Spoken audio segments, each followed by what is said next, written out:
Hey everybody, Stinger here. I want to invite you to a pretty cool podcast. Watch this film. It's quite nice.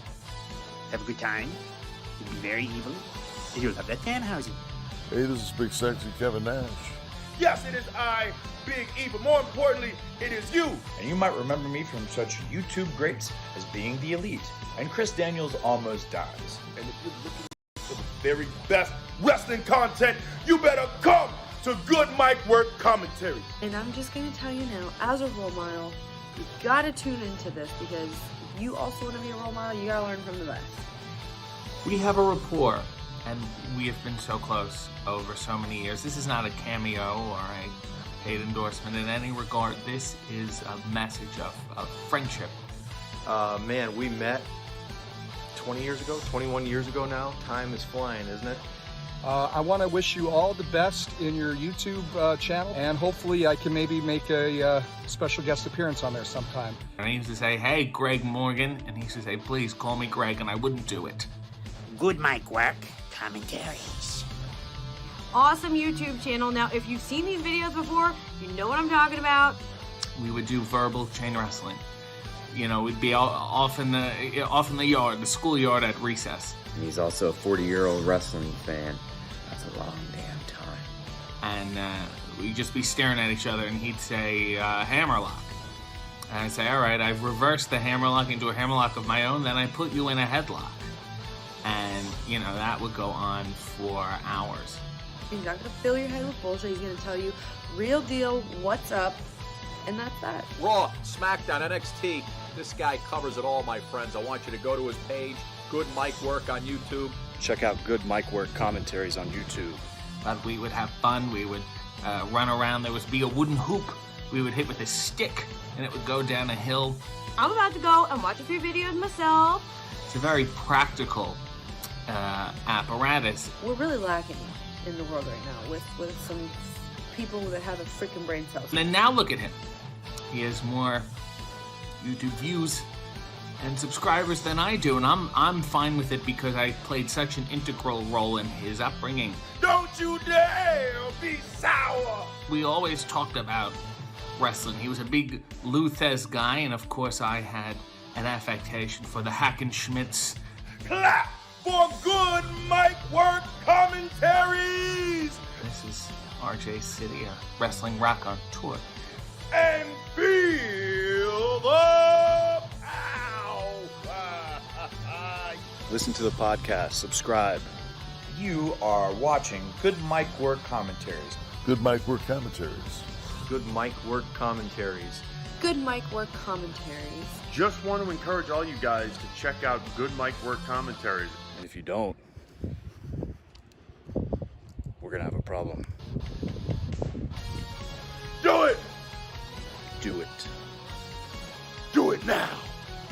Thanks a lot for the encomium and the nice words about my father's Hall of Fame induction. Hope our paths cross again sometime down the road.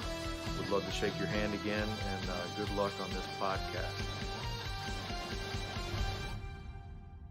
And you don't just watch it one time. You can rewatch every single one of them.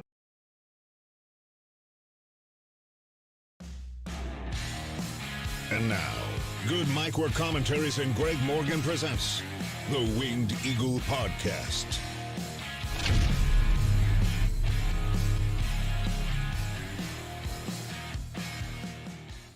Happy Saturday. What's going on, guys? Welcome to your Winged Eagle podcast for March 4th, 2023. Happy Revolution weekend to you, and happy new computer day for Greg. We are streaming with the brand new machine here today. Came in late last night, spent all night dialing this thing in, and this is our first stream with the obscenely expensive Gregatron 5000, and I am very happy here. So we might have some troubleshooting to do or some trial and errors here as we get going, but I think I've got this thing completely dialed in, even though I didn't have much time to get it set up last night. I think we're ready to rock, and I'm very excited for today's podcast. Going to kind of be a casual one today. Lots of news, lots of results. We have to predict tomorrow night's Revolution as well. We have a lot to talk about in terms of WrestleMania, a lot of WWE stuff, a lot of AEW stuff. SmackDown last night was pretty good. Dynamite and Raw this past week were both not very good, and we'll kind of get into some of the issues there along with some wrestling news, Brock Lesnar stuff, Vince McMahon stuff, AEW turmoil stuff. Goldberg wants a retirement match,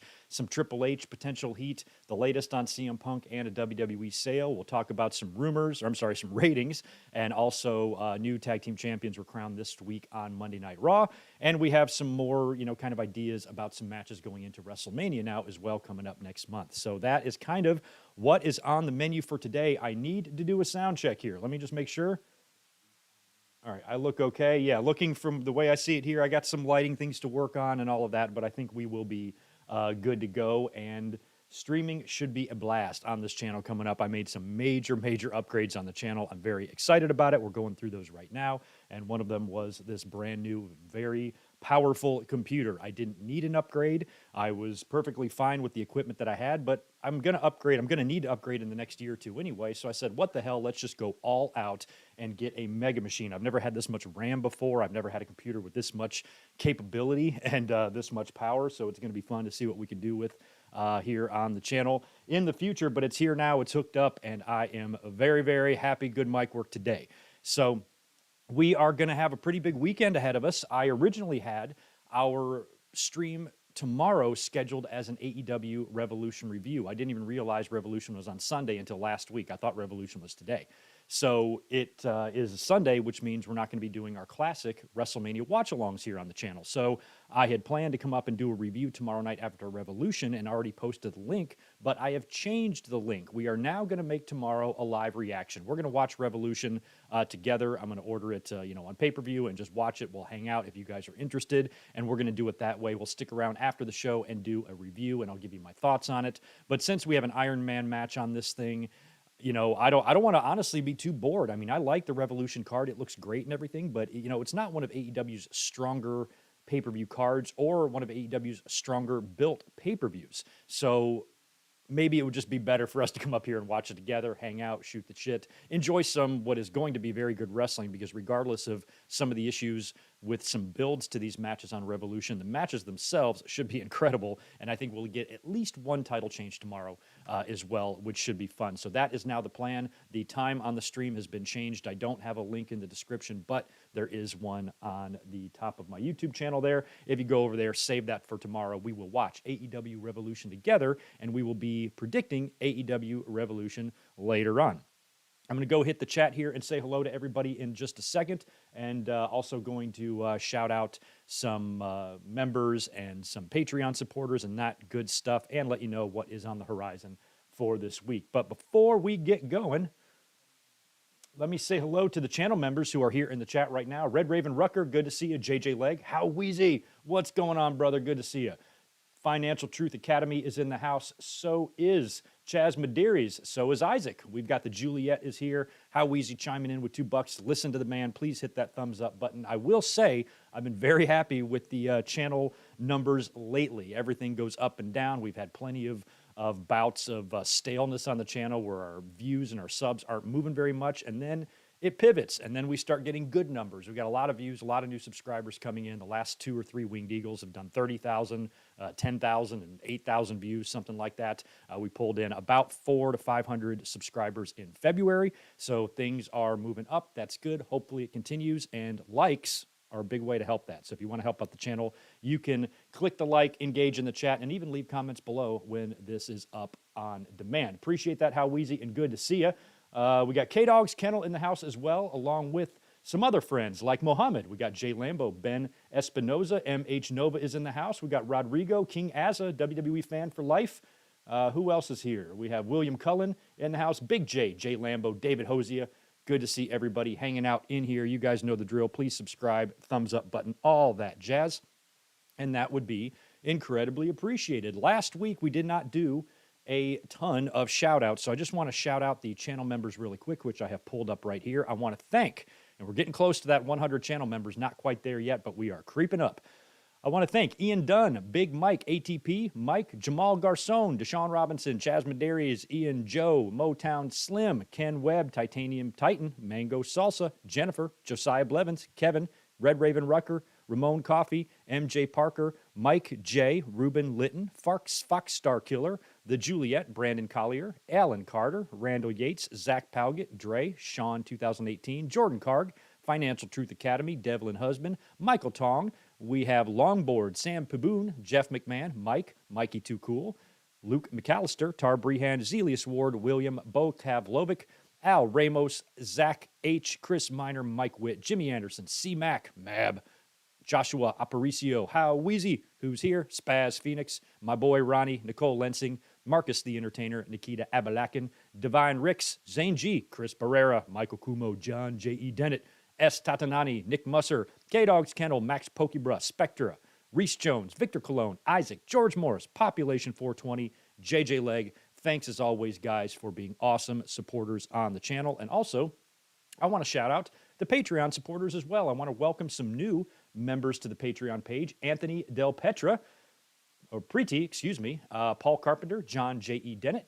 We've got William, Brandon Allen, Ramon Coffey, Joseph Hudson, Chris Broski, Divine Ricks, Ryan, Nikita Abalakin, Chris Miner, Super Fluffy Toaster, Alan Carter, Brandon Yelverton, Nick Musser, K-Dogs Kennel, Ryan Y, John Redifer, Claudio, Clavet Daniel Rodriguez, Reese Jones, Josiah Blevins, John Riffle, Michael Kumo, Naveed, and Blake Moran. Thank you for all of your support. Many of you have been supporting for years on the Patreon page, and the Patreon account is back up and running. We actually have updated it, and there's going to be some regularly flowing content on Patreon. I let you guys know this kind of a little bit last week as these changes were happening, but we are now back into Patreon because I am editing a lot of the live reactions that we record right here on YouTube, right here on the Good Mic Work channel, every Sunday when we do our classic pay-per-view or WrestleMania watch-alongs or whatever we're doing. I'm taking that footage and then matching it up to the actual footage and editing it down for some nice, small content to be shown on Patreon because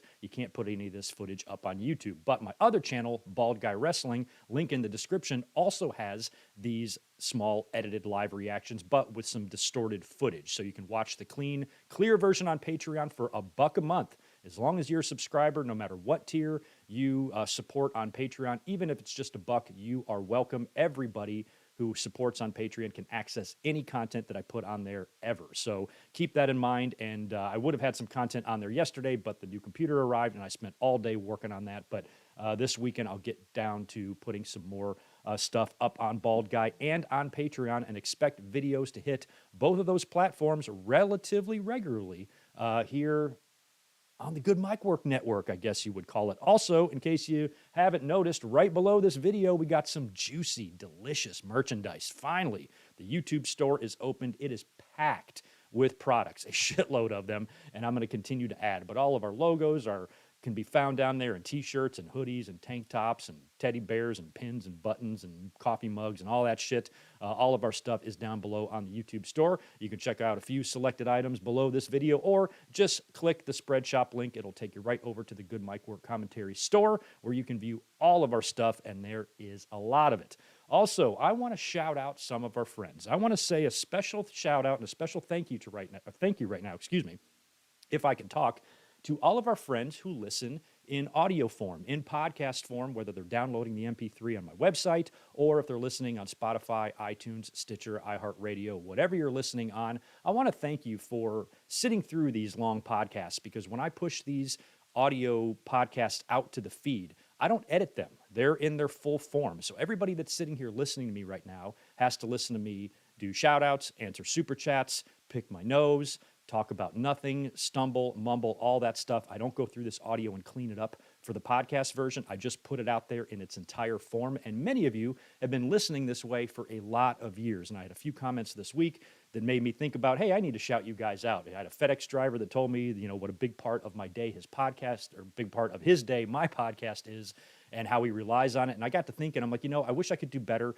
with getting this audio a little cleaner for you guys instead of just having to listen to it all the way through. But I have a feeling you're hitting that little fast forward 15-second button every now and then whenever you hear me ramble about nonsense. But I just want to let you guys know that I love you, I appreciate you, and thank you for listening, whether you're watching here live on YouTube as we record this, or if you're listening later on MP3, or if you're listening on one of those lovely podcast sites, I appreciate you and thank you so much. And I'm sorry for not doing a better job of editing these things, but it's all I really have time for, unfortunately. So just want to let you guys know that you're appreciated and that you are loved. Like I said, on the channel this week, we have a Revolution watch-along and review planned for tomorrow. So far, I have nothing planned for Monday. I don't think I'm going to be up here doing a Raw review, a Raw reaction on Monday.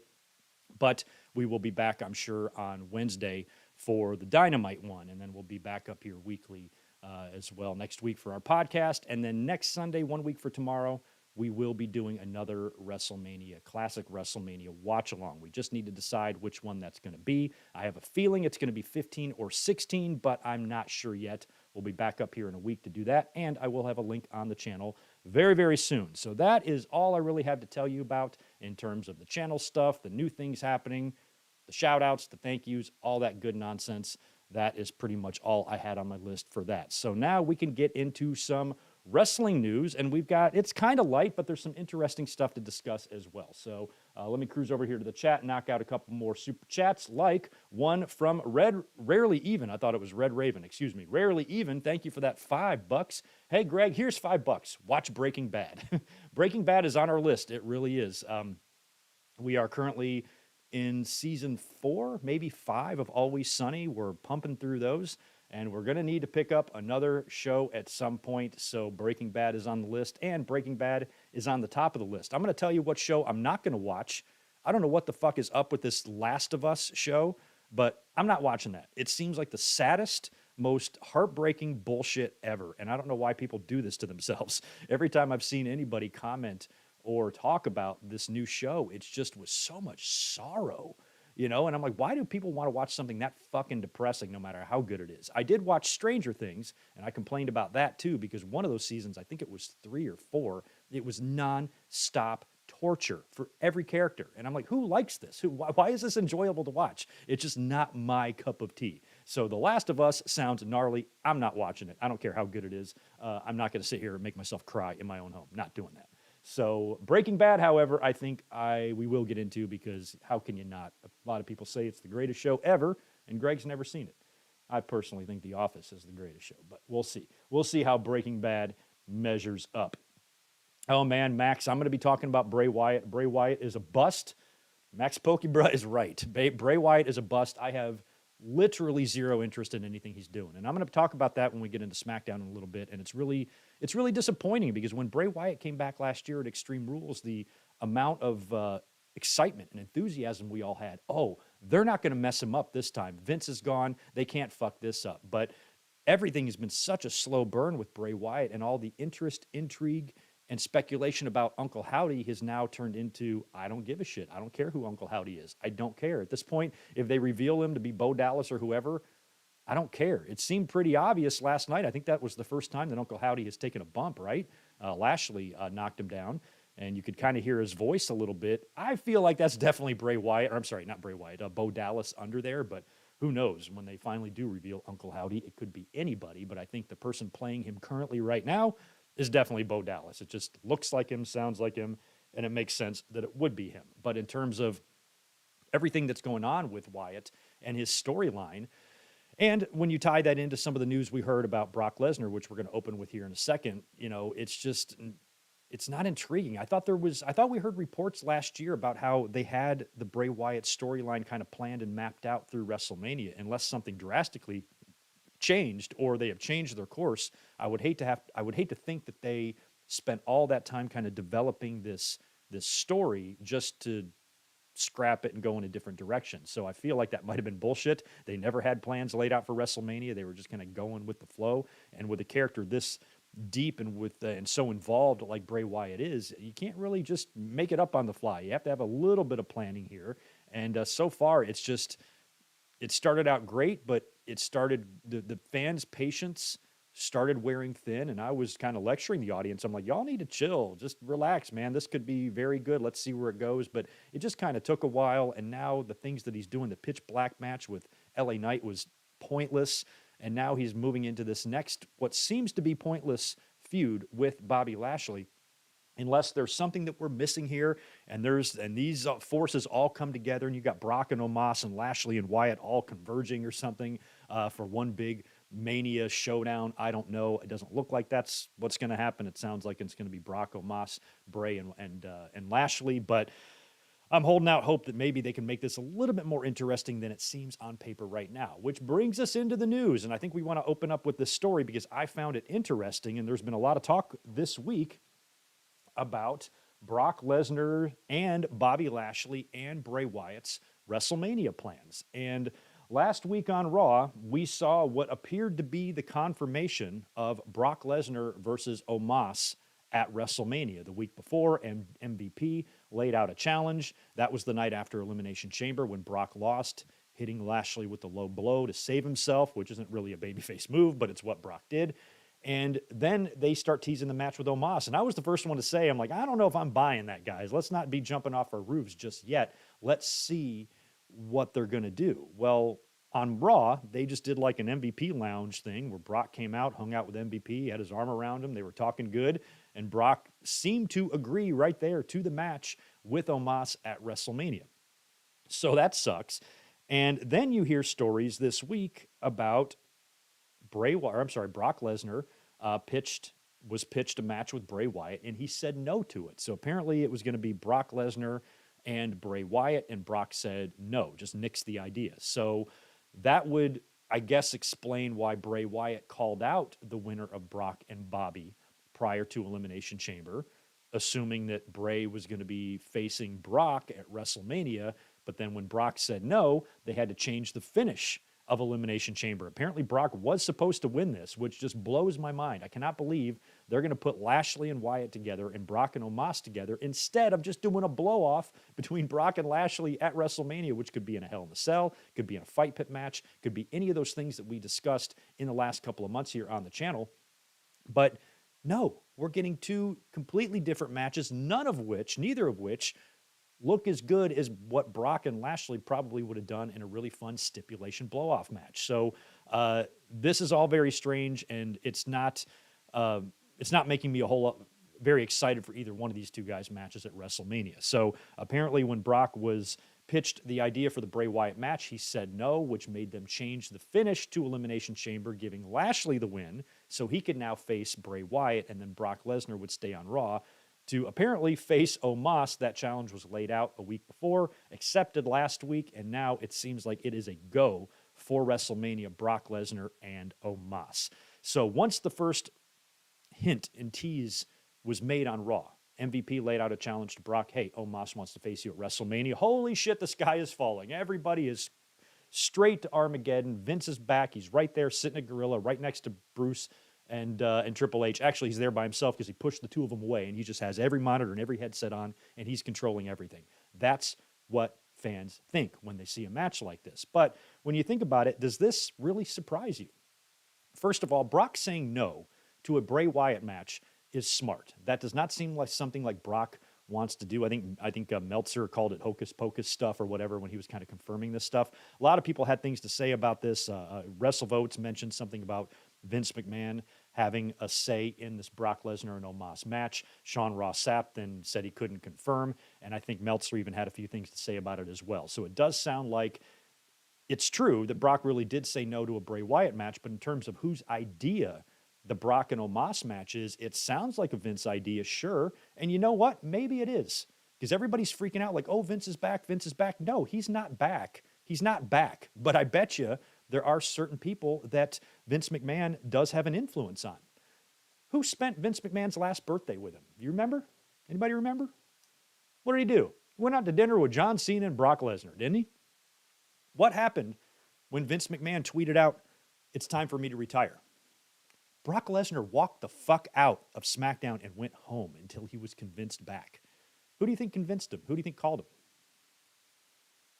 So when it comes to Brock, Brock came back that night. Brock returned to the show and was there to do his segment or whatever it was after leaving in a fit. So, with a guy like Brock, I think if something was the drizzling shits, he would just say no and walk out. But I also think Brock has a very special relationship and he's loyal to Vince McMahon. And that night that Brock Lesnar walked out, Vince very well might have called him and like, look, I'm not really gone. I'm not there. Hunter's going to be running creative, but I got you, just trust me or whatever. And Brock is somebody that probably does trust Vince McMahon because Vince McMahon has made, and vice versa, they've made each other a ton of money.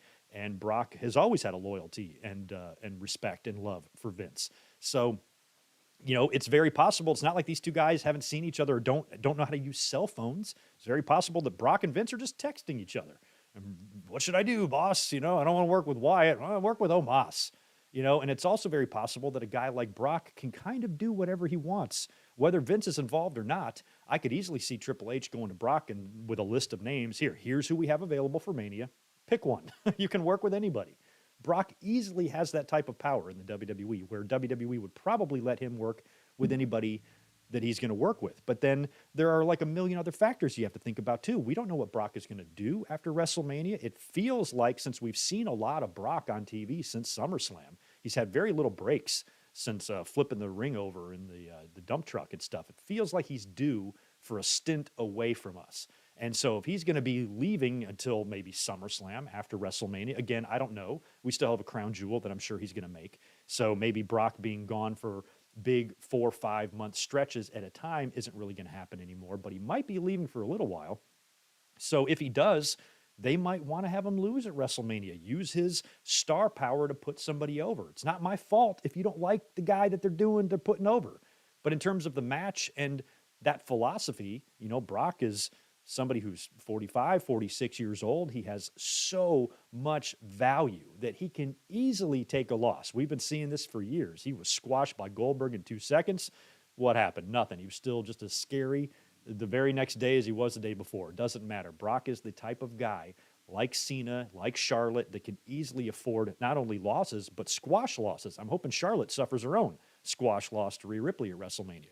So if the plan is, okay, Brock, we're going to use your name and value to put somebody over at WrestleMania, and Brock is okay with it being Omos. From what I understand, Omos is a very likable guy. Everybody likes him backstage. He's not exactly Eddie Guerrero in the ring. But then again, I don't think he's maybe as bad as Satnam Singh either. I don't really know. But WWE likes these big guys. They were obsessed with the Great Khali. Whenever Vince or the company finds somebody that's just literally larger than life, that person is generally going to get a push no matter what. And if they want to really try to make things work with Omos, then a victory over Brock Lesnar would be one way to do that. Otherwise, it's going to be an incredible visual when Brock has Omos on his shoulders for the F5 and he just hits Omos with the F5 and beats him. So they might not even be using Brock to put somebody over here. Brock might just be fed a giant opponent to defeat. Which, is that good or bad for Omos? I don't know. Omos has already had a couple of WrestleMania matches, has he not? He had one with Lashley, and now he's going to have one with Brock Lesnar. Sure, he's taken losses in those encounters, right? But he's still on the Mania card and with a Mania payday working with big money opponents. That's not all bad either. The match itself, I don't see how good it can be. Obviously, they're going to get that F5 moment. That's what they want. We might get that early because they set this match up last week. We got a whole month until WrestleMania. So at some point, Brock and Omos, you would think, are going to have to get physical, or maybe they won't. But shit, we might get that F5 on Raw, or maybe the story is going to be Brock can't F5 him, where they're going to get in a couple of scuffles on Raw leading up to the match. He'll get Omos up, but Omos falls backwards. He's too heavy, or Brock gets attacked by MVP, or he just can't do it, and he doesn't get the F5 until WrestleMania. I can see that, but I can also see that being a very basic and formulaic way to book this match. And yes, you're going to be doing all of that 1 month of build just to get to that one moment of Brock Lesnar F5ing this monster, which is going to look cool, but what's it really going to do? We've seen Brock Lesnar F5 every monster imaginable. This guy's F5 the Big Show multiple times back in the day. I don't know if anything is going to be really that impressive or surprising at this point in terms of what Brock Lesnar can do physically with his power. So if this whole thing is just built a month worth of build just to get to one F5 and a pin, that's going to be kind of lame. That might even be worse than the Dean Ambrose match at WrestleMania 32 all those years ago. So I don't know how I feel about it. I'm not really looking forward to it. I'm not that enthusiastic about it, but I always do like to be the optimist, and I'm going to WrestleMania, and I want to see something cool. So maybe there's still a chance an outside chance that there can be some extra added dimension to this angle or this match that makes it a little bit more interesting. Like I said, I think it would be cool if Lashley and Brock kind of teamed up to take out some dudes, but I don't know how you really get to that. I thought that might happen when Bray Wyatt initially called out the both of them, but he was kind of just calling out the winner. So it's now going to be Brock Lesnar and Omos, at least as of right now at WrestleMania. I don't know. I mean, Brock, he's not in the title picture right now. So for the fans that have really strong opinions about this, or the fans who are really angry about this, perhaps, you have to understand as well that even though it's Brock's nowhere in the title picture right now. He's nowhere near any belts. He's going to be a mid-card match. So would you rather have Omos face Roman Reigns? You know what I'm saying? So, like, I think that, yeah, this match is ugly as shit on paper, but it could be worse. At least Omos isn't in the ring with Roman Reigns and that issue. This is a mid-card match, probably on night 1, maybe night 2. At the end of the day, regardless at this point, who Brock Lesnar's WrestleMania opponent is going to be. I think, like I said, the Lashley match would have been great. But if it's Omos, if it's Wyatt, if it's Lashley, or if it's anybody else on the roster right now who doesn't have anything to do at WrestleMania, maybe like a Sheamus if he loses that Fatal 5-Way next week or something, then it's just going to be a match on the mid-card of WrestleMania. And at the end of the day, it really doesn't matter who Brock Lesnar faces. I'd love to get a more exciting match, don't get me wrong. But, man, I might go out on a crazy limb. I might be drinking the crazy juice today and say that maybe Brock Lesnar and Omos surprises us at WrestleMania. You got to remember, Brock is smart. Brock is smart enough to say, I do not want to work with Bray Wyatt. That shit is stupid. So what is it about Omos that makes Brock say that's a better option? There's got to be something there. There's got to be something they can do or are planning to do that makes Brock think that's going to be better. Maybe it's just Brock winning, and that's what he likes. Because maybe a win over Bray Wyatt would not have been likely had Brock Lesnar faced Bray Wyatt. Brock, like I've said, you don't really hear a ton of stories about him bitching about jobs and stuff like that. WWE is the one that pushes him so strongly. Brock, I'm sure, nixes some creative plans from time to time, but when it comes to doing business, Brock will lose to anybody provided it's good business. So if Brock feels like that wouldn't be, then maybe that's why he chose not to. But he's going to face Omos instead, and we have a whole month before we do our predictions. But, maybe Omos beats him. I don't know. But that whole situation is kind of, I guess just disappointing because as a fan, I really wanted the Lashley and Brock blow-off. I thought that match had much more value on the marquee for WrestleMania than anything that these two guys were doing. We were under the assumption, or maybe I was, that Bray Wyatt was going to be working with Uncle Howdy at WrestleMania, and now so many things are changing. It's just a mess, and we got Brock and Omos, and as we'll talk about later, on SmackDown, we're going to get Bray Wyatt and Bobby Lashley as well, and I'm not really that thrilled about that whole situation at all, to be honest, but that's the latest with Brock Lesnar. Now, let's stay on the topic of WWE and talk about our boy, Bill Goldberg. The less handsome, less muscular version of me, Bill Goldberg, had some things to say in an interview with SI.com this week. And I'm just going to read you one quote here. I got these transcripts, I believe, off of NoDQ.com. Small paraphrase here. Quote, "You never say never, especially in wrestling." This is Bill Goldberg talking, by the way. And let me just start over. Quote, "You never say never, especially in wrestling, and they owe me one. That's all I can say. I made a deal with the devil, and I did my job, and they owe me a retirement match. At the end of the day, at 56, it's not something where I'm sitting by the phone waiting for a call. I've got a few ideas of how to do it on my own, possibly in Israel, so never say never." He went on to praise Roman Reigns in this interview and had some other relatively nice things to say, to be honest, but this is what made the news. His belief that WWE owes him a retirement match because he made a deal with the devil. What deal are you talking about? Going out and wrestling on Crown Jewel or something like that? If Bill Goldberg wants a retirement match, guess what, bro? You got one. WrestleMania 33 is when it happened. That was a perfect storyline, an angle for you to return, make everything right those wrongs from your previous run in the company. Don't overstay your welcome, because even way back in 2016, 7 years ago when Bill was 49, we all thought he was way too old to be doing this. So he squashes Brock Lesnar in one of the biggest upsets in pay-per-view history at the Survivor Series, then goes on to become Universal Champion and takes that title into WrestleMania, where he has his return match with Brock, loses to his longtime rival, goes out, his last match, losing the title. The very next night on Raw, he even has what felt like a retirement speech. His weird little shirtless kid got in the ring and took his shirt off. And I was even defending Goldberg that night. I really liked when he told the fans to shut the fuck up. He said, look, man, I worked really hard. I think you owe me this. Let me speak, or whatever he said to them. He basically says, can you not be dicks right now so I can get this out? This is an important night for me. And I appreciated that he said that to the fans. I'm like, yes, everybody, we owe Goldberg that. Let him say his piece. Let him say what he's going to say. And let this icon leave us and literally ride off into the sunset the way wrestlers should. But as is the case with the Flairs and the Takers and the Shawns and the Pipers and the Funks and everybody else who has tried to retire 17 times before actually doing it, Bill Goldberg came back.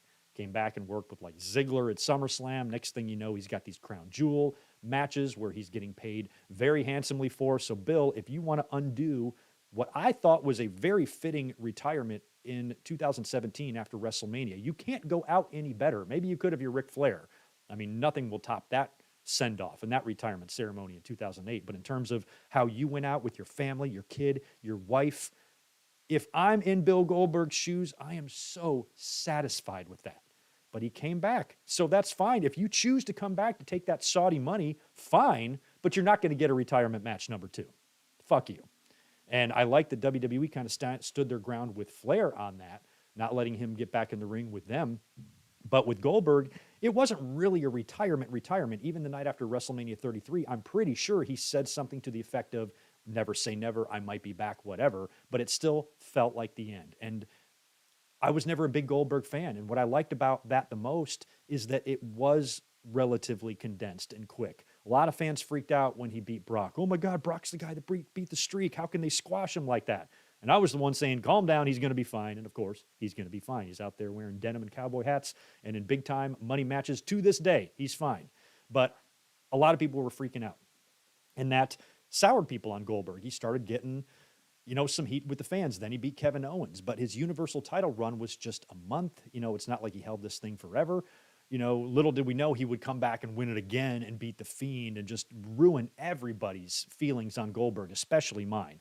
A guy that I was actually able to make peace with as a fan, happy to see him back, come back, win the title, work a program with Brock, retire, have a nice send-off on Raw, leave with his family. It warmed my heart to see that. And now, and I was like, for a guy who was never a big Bill Goldberg fan, I'm really happy that he got that opportunity to come in, win the title, work Mania, and retire. That's such a nice cherry on top of what was a remarkable career. And I never needed to see him again as a fan. I never needed another Bill Goldberg match. I didn't need it. I didn't want it. And I didn't ask for it. And not many people did, but he came back anyway. So Bill, all I'm saying to you is don't act like WWE owes you anything. They owe you dick. Dick. One big, veiny dick. That's what they owe you. They owe you nothing. They have given you the world.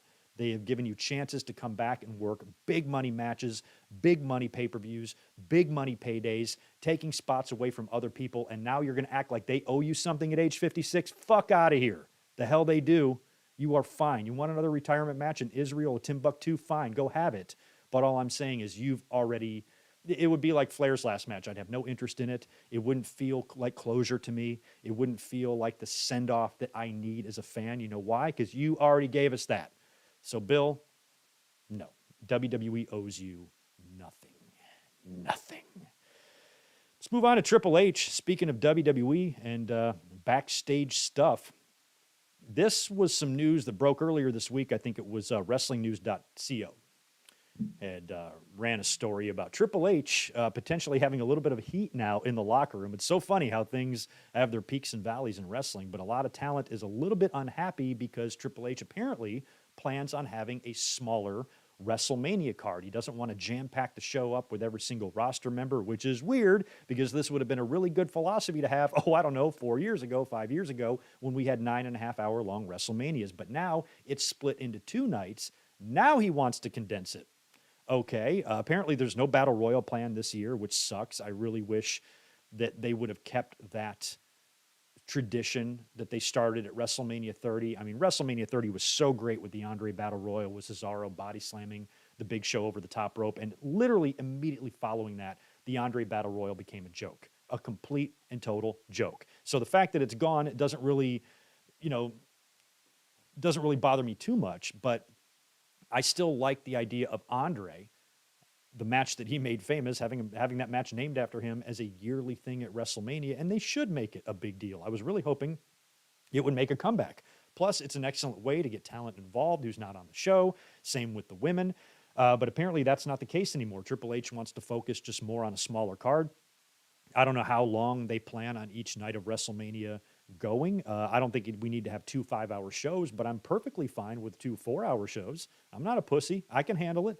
It sounds like Triple H is looking, though, to do a couple of 3 or 3.5-hour shows. It might only be that length. I think 2 4-hour shows is good. That's what I'm hoping we get, is 2 4 hours, but it doesn't need to go more than that. But I don't really need to see just, 4 or 5 matches on each night. Give us a little bit more than that. And as we'll talk about later, as I look at my WrestleMania card here, where did it go? We already have 9, I got about 10 matches written down, and there might even be 1 or 2 missing. So I don't know at the end of the day how many we're going to have. Maybe 12, maybe 14, 7 on each show. I'm not really sure how that's going to work, but apparently that is going on backstage. Some talent is a little bit unhappy, and it might have gotten a little bit of heat on Triple H. But what does Triple H care? He's heat proof. He's got a heat shield. He's the man there. He's in head of creative.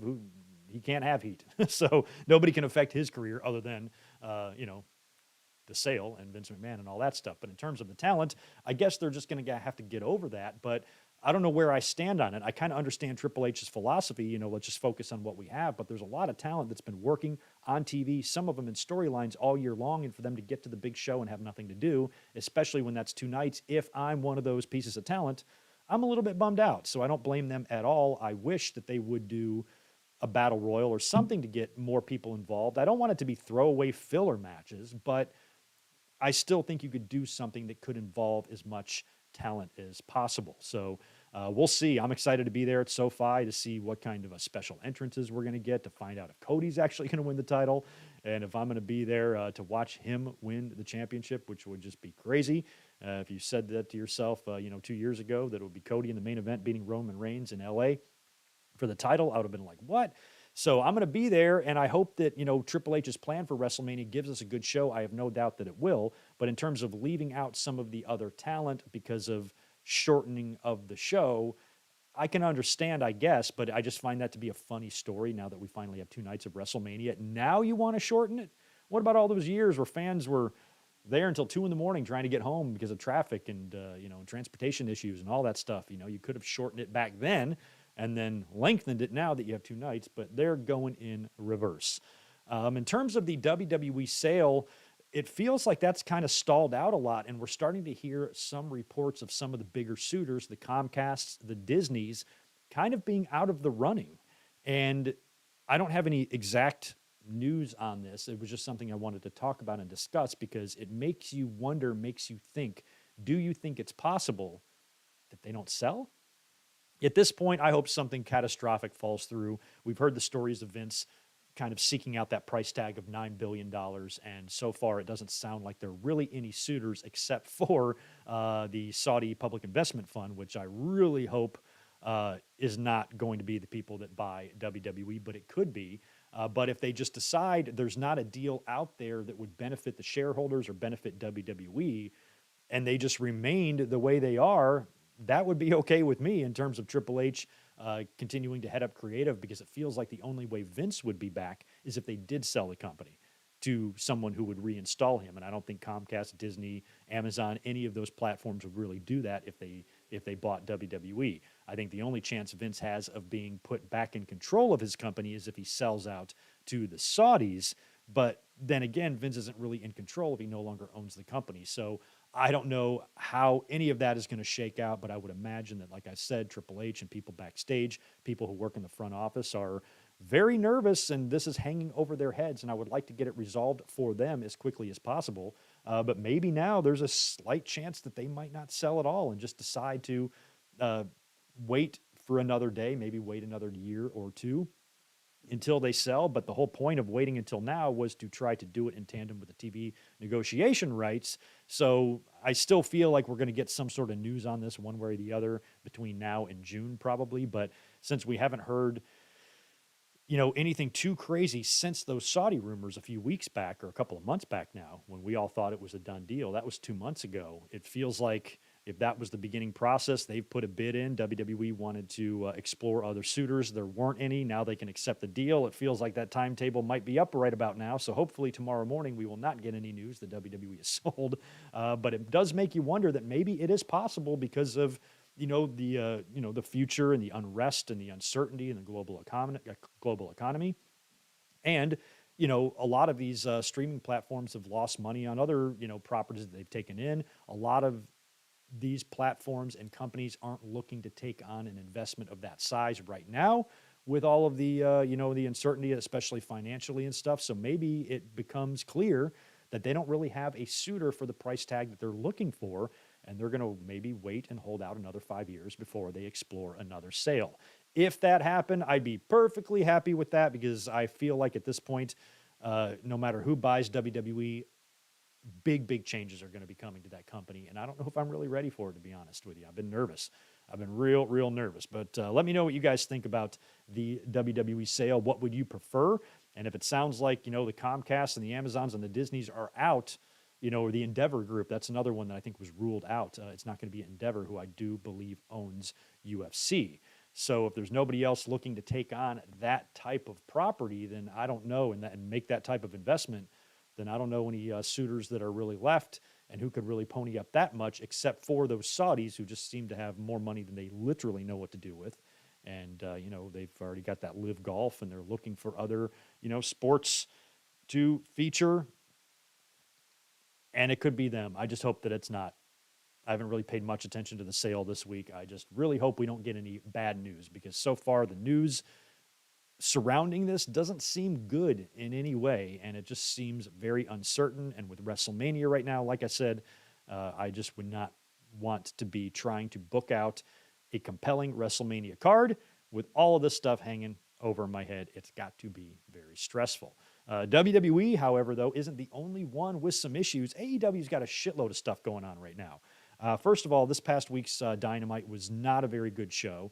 There were some good things on it, but overall the show did not feel like a go-home show, and I felt it was a pretty weak Dynamite.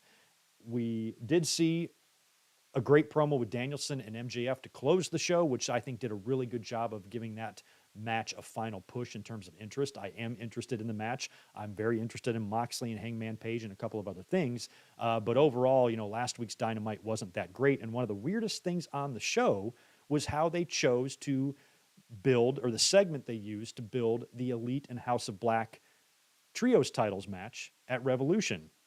Now, up until now, it's just been, I think, some vignettes by House of Black. They've done a couple of things on Rampage to kind of push this issue, but it's been a very, very weak build, one that you haven't really seen in the forefront too much, especially on Dynamite. And then last week, neither team was even advertised for the show, because before the show, AEW always releases that big match graphic. They'll put all the matches up there, who we're going to hear from, who's got interviews. They tell you everything we're going to see on the show. And we saw nothing for House of Black and nothing for Elite. And about halfway through the show, Kansas starts playing, and we get Wayward Son starts playing, and the Elite are coming out. But as soon as the entrance starts, the lights go out. They're then attacked in pitch black by the House of Black and beaten down. And the whole segment, I felt like, lasted 20 seconds. And then they didn't even go to commercial. They just went right into the next thing. I can't remember who came out, but I'm like, we were watching it together. I'm like, what did I just see? What the hell was that? Like, that's how they're choosing to build this match. Because I feel like the Elite and House of Black, a trios match between those two teams, is going to be spectacular. We got Malachi Black and Kenny in the same ring. There's going to be some awesome stuff in that match. And I feel like it could be a hell of a lot better if they built this issue a little bit more, unless this is going to be a continuing issue and we're going to have another match and the story is going to get deeper. But knowing AEW, I doubt that it is.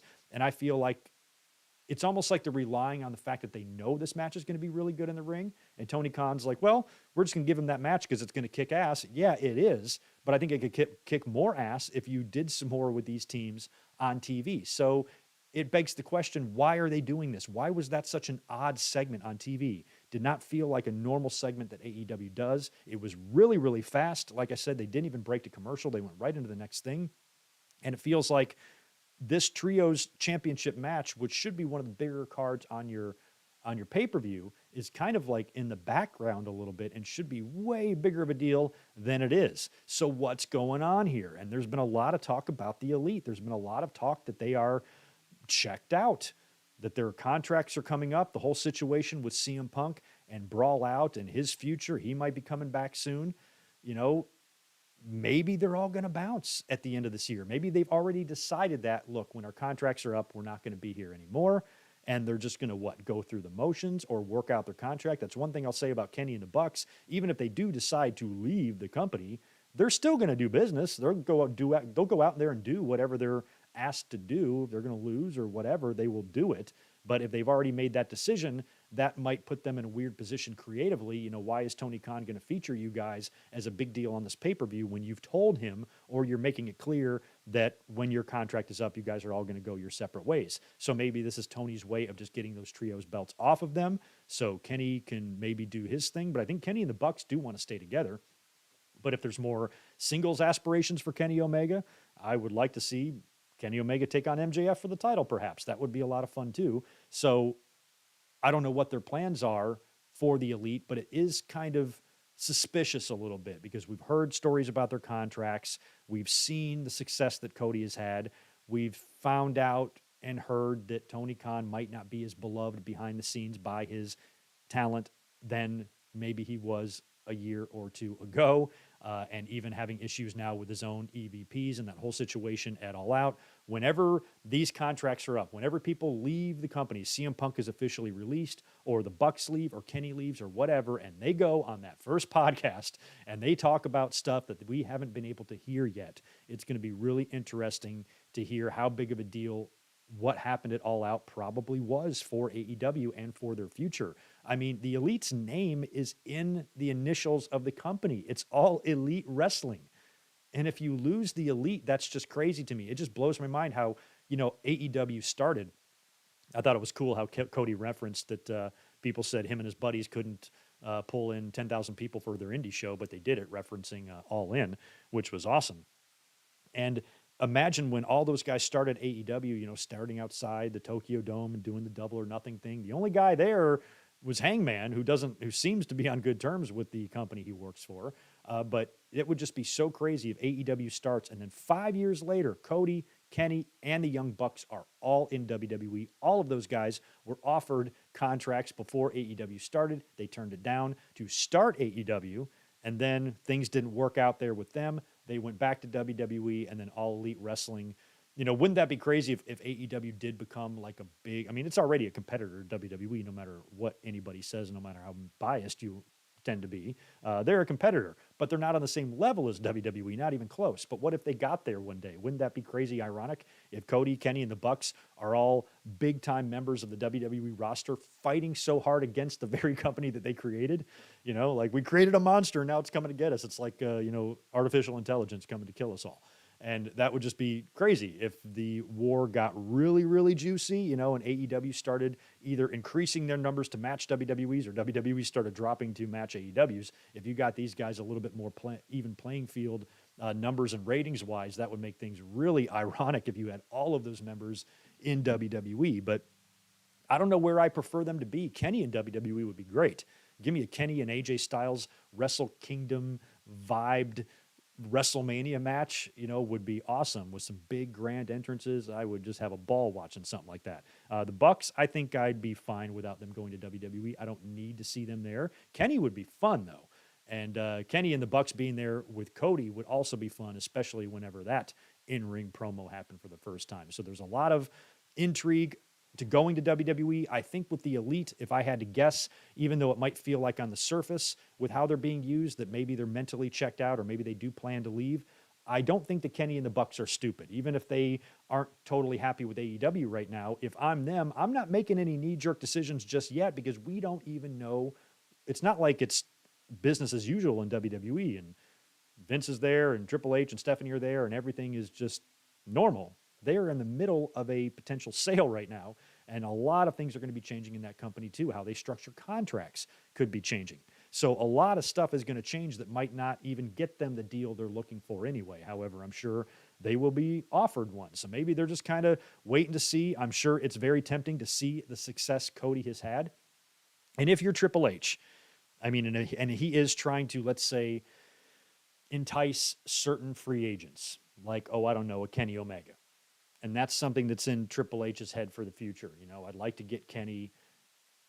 And if there's anybody else over there in AEW that Triple H has his eye on, when their contract is up, I want to make a major play for them.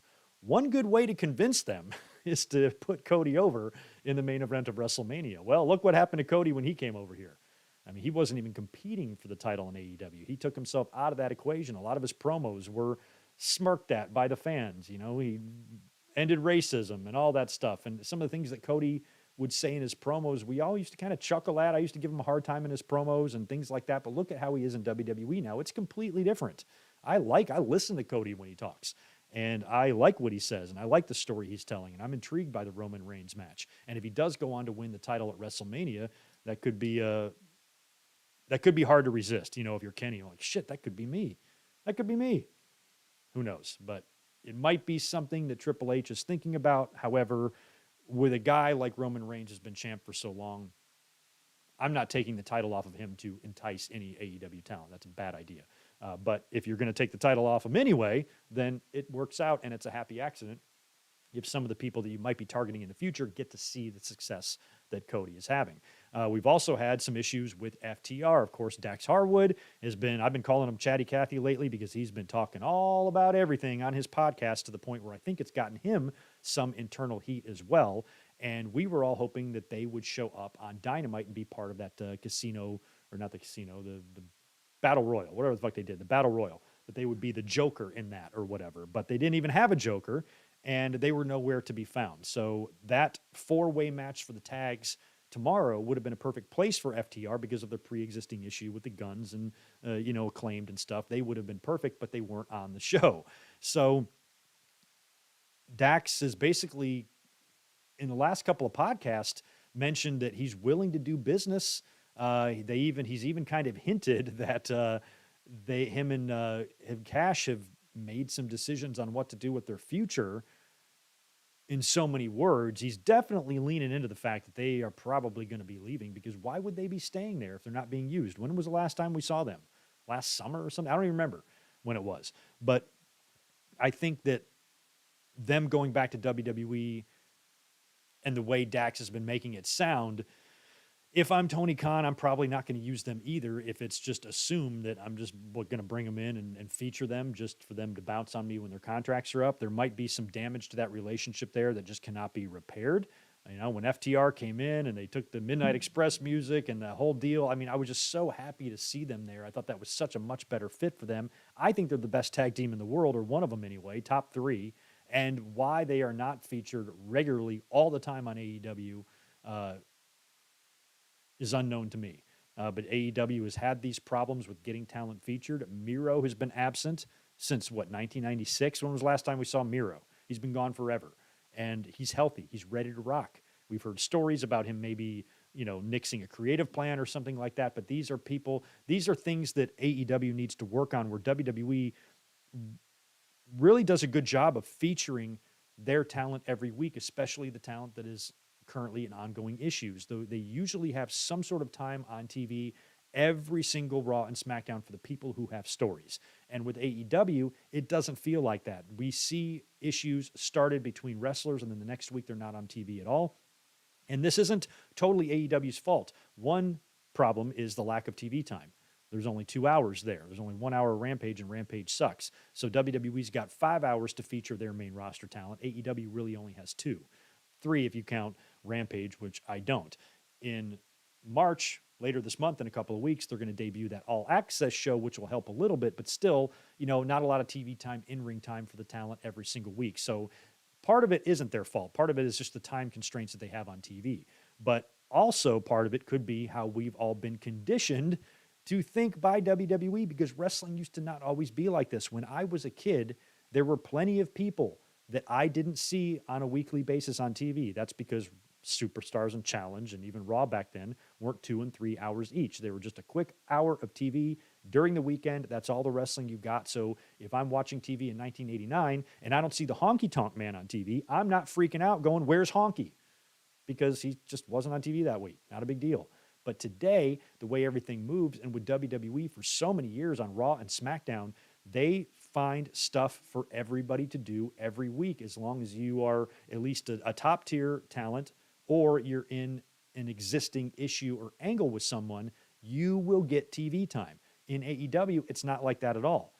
There's just not enough of it to go around, or there's a lot of continuity problems, and Tony Khan could use some help, I think. I think he's really, really young. I don't think Tony Khan is a bad booker by any means. And I think Tony Khan does have a great understanding of what the fans want, because he was a fan, and that helps. But still, wrestling booking at this level is not easy, and I don't think it's something you can do by yourself with no experience, although Tony Khan does have now 4 years experience, but not sure if that's even enough. I'm sure Tony Khan's got people around him. The talent, of course, has their 2 cents on what to do with their angles and stuff, but in terms of who gets booked, who gets put on TV every week, that's a problem. There's been some large gaps. There's been some momentum stoppages. There's been a lot of issues like that where I think guys could be way more over than they are. Somebody like Wardlow, who inexplicably just had his momentum completely stopped for whatever reason, and he wasn't featured or wasn't on TV a lot when he was on such a fucking roll. So those are the things that I want AEW to get better at. Because what's good about that is AEW does find themselves into situations where they have opportunities to make stars, make moments, or create buzz. Don't squander those. Take advantage of those. If you got somebody like a Wardlow, jump on that. You know what I mean? And feature them and listen to the audience and that type of stuff. And I feel like we talked about this last week, how, Raw and SmackDown back in the day in the Attitude Era, it's hard to describe, but it felt like it was everything we were watching was encompassed in one just fun bubble where everybody backstage, you'd see, crossovers and one segment bleeding into the other, and then a lot of backstage stuff, and sometimes 2 storylines or 2 angles would come together in a big tag or something. It just felt like one kind of universe. In AEW, it's a lot of here is this segment, and then here's this match, and then there's this interview, and it doesn't flow like a river, like it used to back in the day. WWE doesn't flow like a river too much these days either, but back in those Attitude Era days and the times on wrestling on Monday nights where you were just enthralled in what they were doing, it really felt like everything you were watching was one show. Does that make any sense? And sometimes with AEW, it doesn't really feel like that. And they need to work on these things, because I'm a big AEW fan, and I don't like to see great talent, number one, being disgruntled or not being used. Guys like FTR and Miro should be going to AEW because that's a better place than the nonsense they were put through in WWE. But, hindsight is 2020. Maybe it wasn't all bad what they were doing there. And now with Vince gone, things can be even better yet. And as we've seen with Cody, he's on TV every week. He's winning matches every week. He's doing stuff. I think FTR and Miro, who apparently has 4 years left on his AEW contract, so I don't see any way he's going to be able to go back there unless Tony Khan has mercy on him and lets him go. They can be realizing, man, should have never left, or I could be on TV every week doing that. And I think a lot of people might want to go back, and that sucks because it shouldn't be that way. AEW should be a perfectly suitable employer for any professional wrestler. They're well funded. The wrestlers are going to be well paid. The schedule is going to be easy. Everything is positive in terms of going to AEW. They're on cable. It's not like you're leaving WWE and you're going to lose all of your exposure. No, AEW still does have cable TV. They're on pay-per-view. They are known in the wrestling audience worldwide. It is maybe not as global and broad as WWE, but it's still somewhere where you are going to be featured and you are going to be relevant. So it's a suitable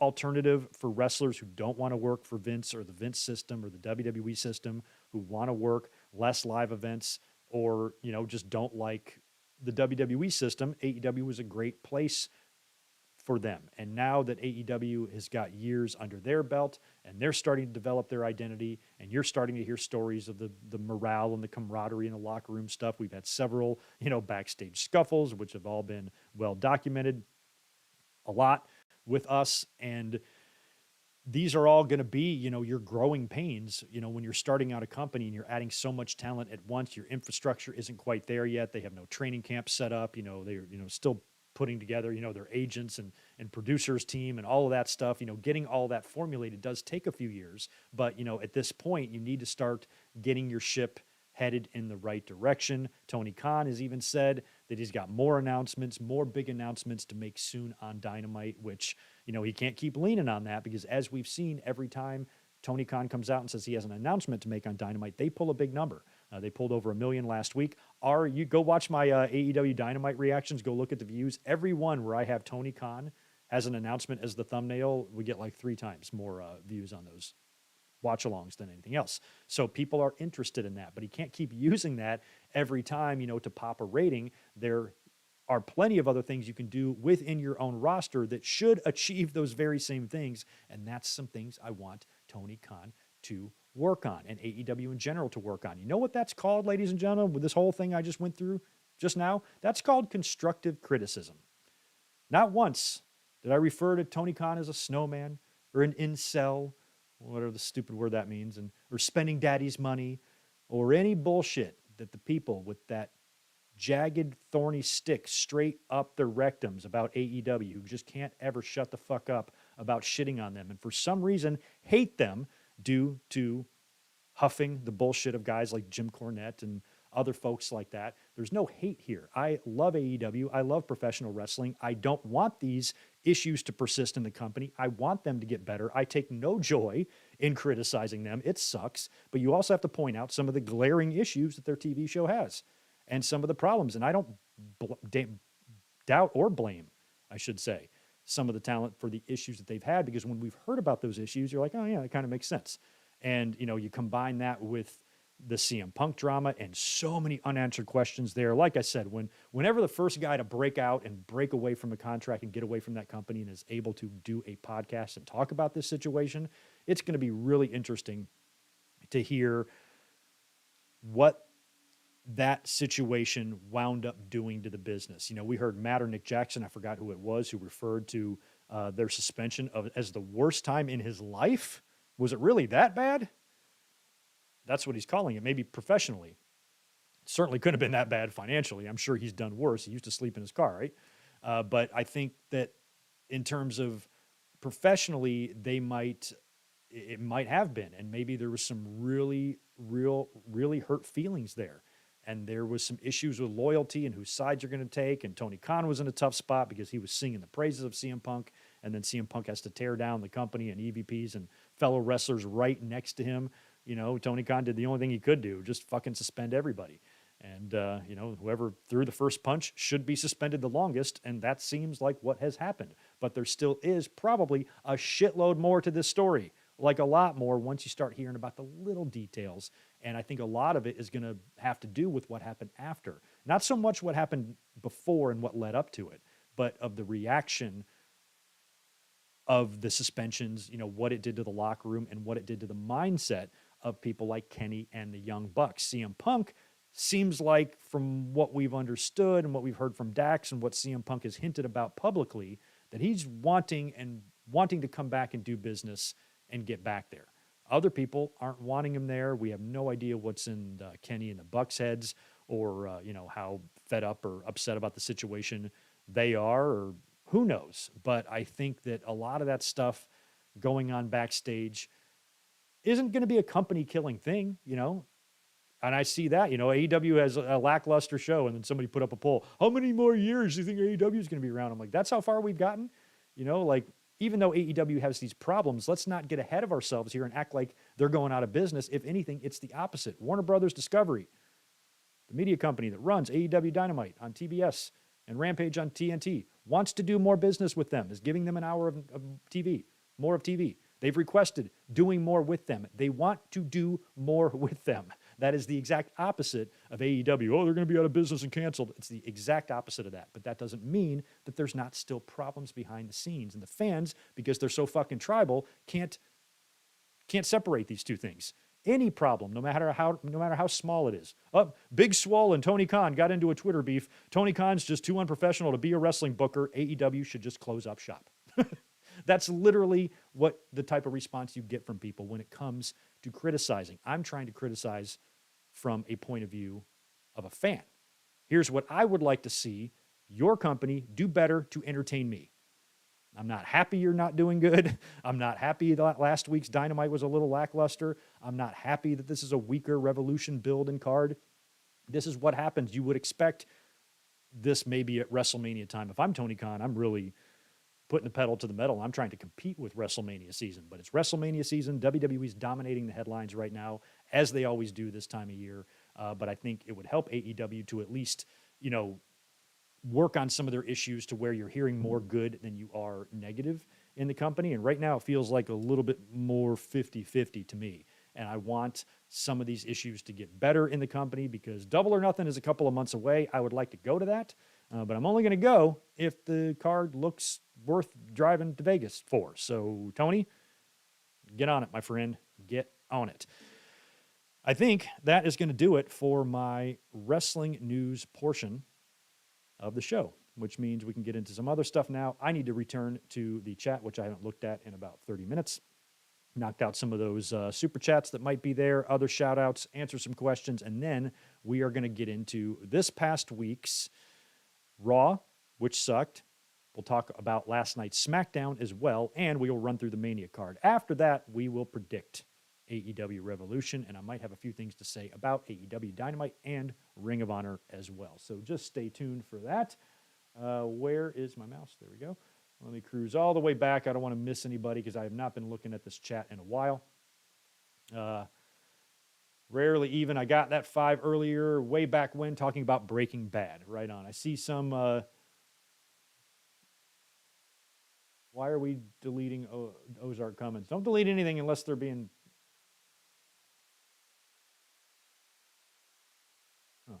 Okay, so I don't know. This is a while ago, though. But Zach, stop hiding Gilbert's... I don't think he's saying anything bad unless he said something shitty later. I don't know. But anyway, let's get back to these super chats. Rarely even. Appreciate that $2 from you. Put Dexter on your list if it's not already on there. It's not on the list, but I've heard a lot about Dexter. Maybe one day I'll get to it. I did hear a lot about it, and I knew a little bit of it, right? He's the guy that kills people or something, I think. I forgot what it's about, but something to do with dead people. I don't know. I don't know. Yeah, I'm looking at some of these deleted comments. I don't know why we're doing that. Zach, stop deleting people. Knock it off. Nothing I've read from Gilbert warrants his comments being hidden. So anyway, stop it. Who else is next? Zach, there you are. Oh, there you go. Thank you for the $2. You are explaining yourself. Didn't mean to hide Gilbert, was fumbling my phone. Well, knock it off. Stop fumbling your phone. You're deleting motherfuckers. I'm kidding. Well, that's a relief. I was like, what is Gilbert saying that would make you do that to him? Cool. At least there was a reason. Thanks for that, Zach. I'm glad it was an accident. Rarely even chiming in with $5 more. Hey, Greg, just to let you know, the first 5 episodes of Breaking Bad is a bit slow. A lot of people watch 3 or 4 episodes and stop. Just give it a bit. Oh, I will. I'm well familiar with no show's ever good in its first season. I mean, some are, but yeah, I'm a big like sitcom fan and stuff. And you go back and watch any sitcoms like first season, it doesn't resemble anywhere close to what the show looks like when it's really at its peak, you know? Every show is like that, and that's totally cool. I have patience. I've talked about that before. Patience is one of my best qualities. A lot of wrestling fans don't have it. Greg does. Michael Kumo, appreciate the $5 from you. We could have used longer WrestleManias back then. Could have gotten British Bulldog at WrestleMania 8, Bam Bam at WrestleMania 9, Wonderful at WrestleMania 3, and Don the Rock at WrestleMania 1. Well, there were some matches that were cut or dark matches from those WrestleManias, but there were still really big cards. I don't think any of those WrestleManias that you're referring to needed to be longer. I think WrestleMania 10 needed to be longer. They were way more strictly timed with the pay-per-view companies back then, only getting like 2 hours and 45 minutes, just under 3. So WWE had to nix that 10-man tag at WrestleMania 10. And I'm sure time played a role in those other WrestleManias, but when you look at those cards, they were huge. So I'm not thinking that we need to add Bulldog, Bam Bam, and Wonderful at those respective WrestleManias. We need to take off a match in their place. I mean, there's a lot of throwaway matches on both of those shows. WrestleMania 8, just get rid of Tatanka and the Model and put Bulldog on there or something. WrestleMania 9, get rid of, there's some shitty match on WrestleMania 9. I forgot what it was. I mean, there's a lot of shitty matches, but I definitely feel like there's one you could have done without on that show. But again, WrestleMania 9 was a lot like WrestleMania 10. They only had a certain amount of time. Back in 1993, WWE really wasn't calling their own shots back then. They had to take what they could get in terms of a pay-per-view, and they weren't really given any more than 3 hours. So time was a factor at 9. I don't think it was a factor at 8 or 3 or 1, probably. Because hell, even WrestleMania 1 was just VHS. It was just closed circuit. So I don't even know. But yeah, those were some men missing from WrestleMania, Michael. That's for sure. Zach Goller, appreciate the $5 from you, dude. Don't think a sale will happen until after Vince's passing. His price tag is way too high, and a sale to the Saudis would result in mass talent exodus. Well, maybe or maybe not. You're going to have some very upset talent. I think some people might leave, but, you know, the Saudis, you know, would apparently just own it, and you'd have to decide whether or not you would walk out on principle or not. Would you sacrifice that amount of money on principle? If you're somebody who has a $2 million contract with that company per year, none of that is going to be affected by the sale. If anything, when your contract's up, you might be able to get some more money. You really going to walk from that on principle? Some might. Sami Zayn might. But we'll see. Not the sale until after Vince's passing. Again, I don't know if that's really sure either. I feel like Vince being alive, he's trying to get it sold while he's alive type of thing. When he dies, I guess they could also try to sell, but then he has to have succession in place after his passing, and I don't know how all of that works either. And if they don't get it sold, if he dies, like, for example, if Vince drops dead tomorrow, who has what title, who's in charge, who gets stuff, how does the company function, you know, what would happen? I don't even know the details of that. I know there's a plan in place. I just don't know what the plan is. So I still think they're going to get sold this year. What I was saying earlier, though, is it feels like things have kind of quieted down. If anything, we've heard about some of the potential candidates being out of the running now, and the list getting shorter. So it made me wonder if maybe they might not sell at all. And I'd be fine with that. I'd even be fine with them remaining unsold until Vince passes away. But I just don't know if that's really likely or not. Zach, I'm not sure. But that's why we're going to keep our eye on it. Who is next? I think that was all of them. Nope, there's another one from Mario DeRose. Thank you very much, dude, for the $5. You're my age. You can't compare today's product to the 80s and 90s fact. That's a weird fact that's kind of understood. I think you're probably referring to when I was talking about talent not being featured every week. I'm not comparing the two eras. I'm talking about their differences. Did you not listen? I'm not saying that 5 hours of TV is the same of 1 hour TV. That was the argument I was making. The reason I didn't freak out back then when I didn't see a wrestler every week was because you didn't have the hours of TV. When I was 10, if I had 3 hours of Wrestling Challenge and 2 hours of Superstars, yeah, I might wonder where someone is, but I still don't think it's absolutely necessary for them to be there every week. And I think that's the conditioning that WWE programming did to the fans over the 20 years that they had no competition. That was the formula that they used. And it's a good formula if you're talent, because you're featured every week, your stories are allowed to move and the audience remains informed. But as we have seen so many times, WWE, one thing that they're bad at is letting shit breathe. AEW lets shit breathe too long. WWE doesn't do it enough. And sometimes you have a lot of nonsense fillers. We see that to this day. And so sometimes putting this talent on TV every single week isn't a good thing. Because if you have an issue between, you know, Becky Lynch and Bianca Belair or something like that, you have to have these ladies on TV every week in these same formulaic promos. There's just a few things you're going to do every week if you're in a feud with somebody in WWE. You're either going to have be on opposite sides of a tag team, or you're going to have a promo and you're going to talk about that person and then they're going to come out and confront you, or vice versa, or one of them is going to have a match and the other one's going to sit down on commentary, and then there's going to be a run and a scuffle after that. There's only like 4 or 5 things you can do when you have a typical storyline angle with wrestlers in WWE. And when you insist on featuring these people every week, you tend to make up a lot of filler, pointless promos, a lot of babbling, a lot of mumbo jumbo, a lot of formulaic storytelling. And we see that right now. It's happening right now on WWE TV. It's been happening for the last, I don't know how many years. So yes, you want talent to be featured regularly on TV without any big gaps, but they don't need to be featured every week. And that's what bothers me. You see that right now in WWE. You don't see it in AEW because AEW leaves people off TV all the time. But in WWE, what happens if you don't see Seth Rollins on the show? Everybody is asking, where is Seth Rollins? I'm like, well, maybe he's just not on the fucking show. What's the problem with that? Doesn't mean anything's wrong. Doesn't mean WWE, what are they doing? They didn't put Seth Rollins on the show. Well, if there's nothing meaningful for him to do, why put him on the show? Even if he's in a feud, if they had a kick-ass segment last week, or the pay-per-view match is not for a couple of more weeks, if it's the go home, obviously, use them, do something. But if they've already had one kick-ass segment, and their pay-per-view match is still 3 weeks away, you can cool it off.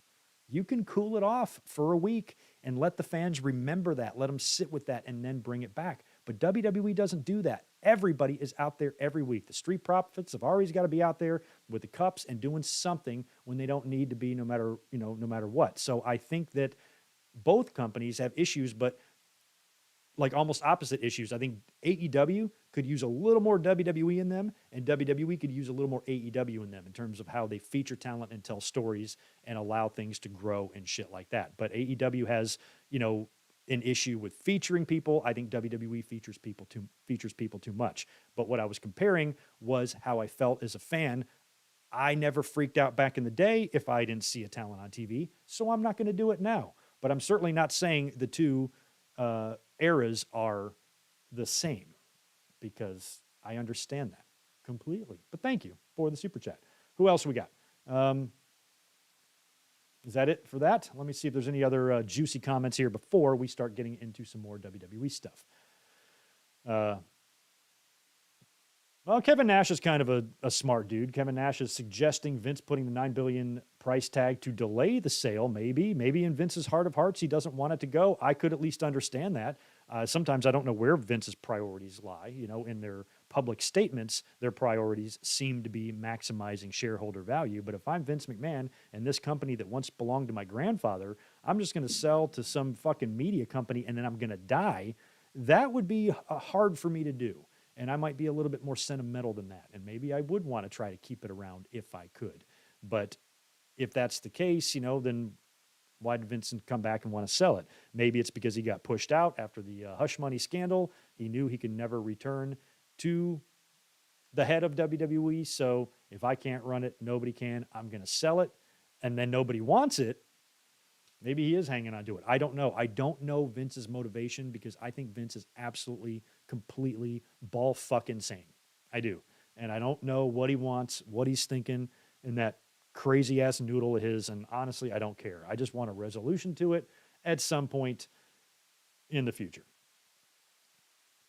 I don't know, Blair, you're talking about Doink and Crush from WrestleMania 9, maybe removing that one. I liked that one. I actually did, because they did have a story. Crush had just come back, and Doink was a debuting star as well, doing the pranks in the audience, and then he attacked Crush on TV, and then the double Doink stuff was kind of cool for the time. I actually didn't mind it. I would have kept that match on WrestleMania 9. For me, it was one of the more memorable ones. Maybe dump something else. But anyway, let's move on to our next order of business, and I would appreciate some thumbs up buttons. And again, if you are not a subscriber and you want to become one, that's real easy to do. You just got to click the button. We just passed 35,000 subscribers on the channel the other day. We're already up to about 35.1. About 100 more subscribers than that, I think, last I checked. So subscribers are moving up. That is good.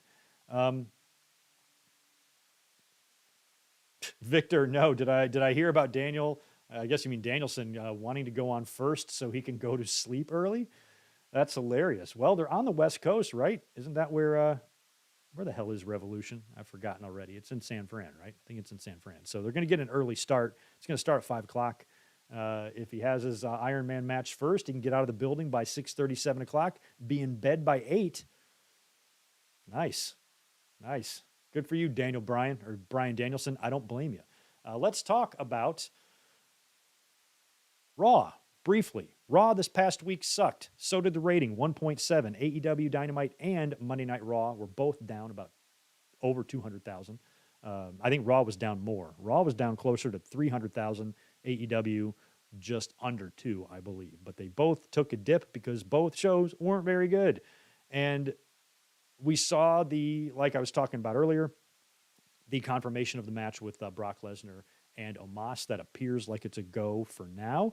And we also saw, I don't know what's going on here with the women's tag team championship situation, because this was really weird. The main event was Becky Lynch and Lita taking on Damage Control for the women's tag team championships, right? Pretty obvious that Lita and Becky are going to win the tag team titles here together.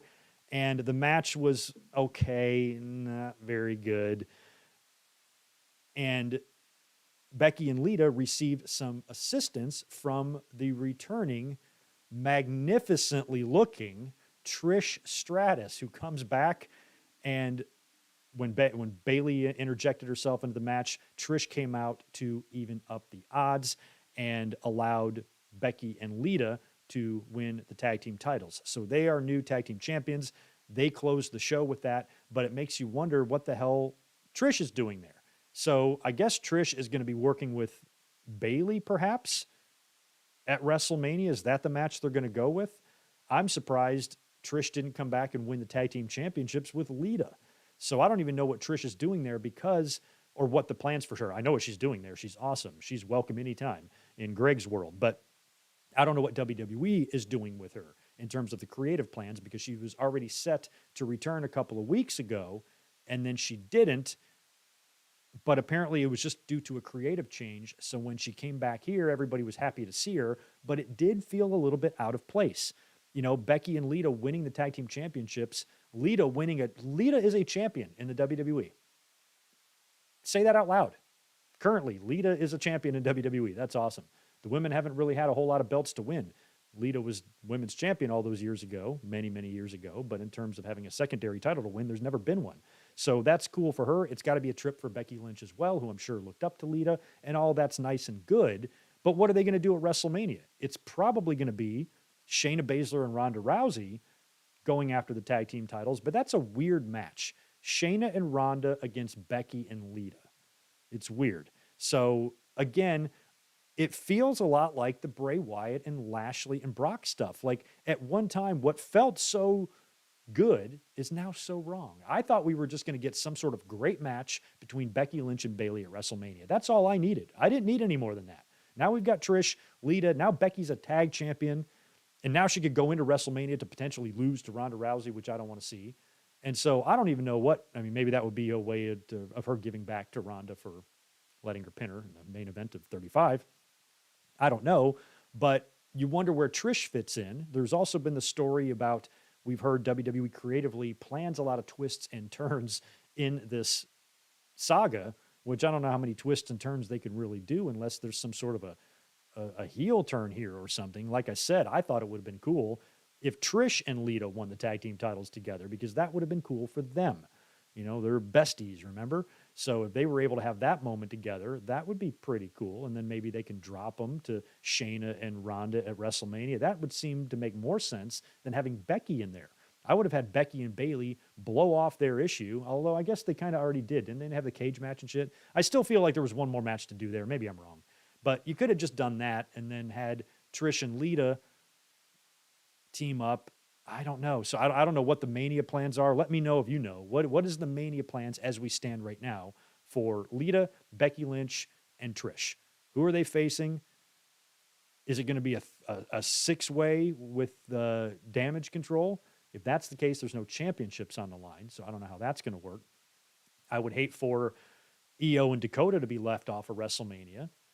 You know, that wouldn't be right either. So maybe there's some sort of Three-way match for the tags. Maybe it's Damage Control, Becky and Lita, and Shayna and Rousey for the women's tag team titles. Maybe they even throw a fourth team in there, 2 from Raw, 2 from SmackDown, and do a fatal four-way for the women's tags, and that allows Trish and Bayley to work together, but Trish and Bayley doesn't make a whole lot of sense. Has Bayley been mentioning Trish on TV lately, or like why would they be going with this match? It seems weird. Trish's match that she had when she came back against Charlotte was so good, so I'm all for Trish coming back, but I don't know if she's going to be able to best that match she had with Charlotte if she winds up working with Bayley. I just don't know. So I don't know what Trish is doing there. Who's she going to work with at WrestleMania? But so far, none of it feels that intriguing to me or that great. So I hope that feeling changes. That Mania trip is paid for, so I can't get a refund. So I want to go and I want to enjoy it. And please don't feed me a bunch of bullshit, WWE. I'm begging you. Let's talk about last night's SmackDown. Pretty good show. Pretty good show. I'd say of the 3 shows this week, it had to be SmackDown being the best because Raw wasn't very good and Dynamite wasn't very good. Last night was pretty fun, and I've been looking forward all week. All week I've been looking forward to Cody Rhodes confronting Roman Reigns. Cody said it on Raw. I'm actually into it. I don't know why. I can't explain. You know, they say this word in wrestling a lot, intangible. And I feel like that's exactly what Cody has here. There's something about him that has allowed me to fall in love with his character, and I don't know what the hell it is. I've seen Cody wrestle. I've met Cody. I've always liked Cody, but I've never considered Cody one of my favorites ever. When he was in AEW, I gave him a little bit of shit sometimes because his promos were a little bit ludicrous a time or two. And maybe it was just because he wasn't in the right environment. You know, some of his stuff, some of that verbiage works a little better in the WWE environment. I still think he needs to tone it back with the superseding hyperbole and all that stuff. Maybe not go too crazy here. But in terms of his promos, I'm engaged. I'm listening to what he's saying. Even when he talks about Dusty, which, yes, they're leaning into a bit too much. I'll agree. But that's almost okay with me because Dusty was a pretty big deal to me, growing up too. And like I've mentioned many times, the very first ever flashbulb wrestling memory that exists in my brain is a still shot of Dusty choking superstar Billy Graham with the bull rope in Madison Square Garden. He was the first wrestler I ever laid eyes on in my life. So if I'm in the building when his kid wins the biggest world championship on the biggest show you can, that's going to be kind of cool for me to as a fan to see. So maybe that's where it's coming from.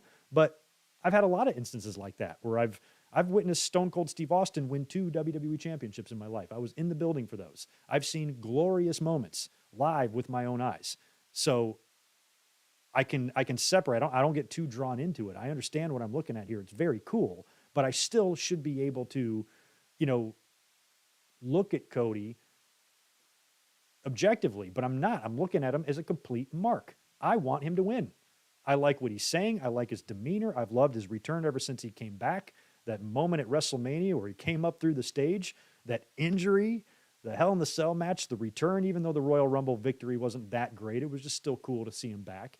And what I think I've appreciated about Cody this whole time, leading up to this confrontation last night with Roman Reigns, is that it hasn't given you that vibe of being forced. It hasn't given you that vibe of, this is just Vince's guy that he wants to make happen. The fans aren't connecting with him. The fans are rejecting him, and WWE is going with him anyway. The fans like Cody. I mean, everybody was worried about Sami Zayn losing the title and what that's going to do to Cody, and it could potentially sabotage his future title match, and the fans are going to boo him and whatnot. And I just never really felt that was the case. Even before Elimination Chamber, I didn't feel that. And then when Sami won, the next night, Cody came out in Ottawa, in Canada, and they loved him. He's fine. Yes, it would have been awesome. The moment they would have created in Montreal, you can still debate whether or not you should or should have done that. Wrestling Twitter and wrestling and fans in general, there seemed to be 2 camps there. I'm kind of in both. I think the moment would have been great, but I'm fine with them staying the course of Cody and Roman Reigns. So when Cody is on the mic, I'm actually listening to him. I don't feel like it's a whole lot of filler and he's just rambling on about stuff. I kind of like the story he's trying to tell. He keeps saying, finish the story, and that is the story. of him. And that's why they're mentioning Dusty so much, of Dusty's kid winning the big one. And inevitably, this was going to come down to a face-off with Cody and Roman has got all this other stuff going on with Sammy and the bloodline and all that turmoil. I'm like, this actually could work if you do put Cody over. We'll talk about who should go over at another time.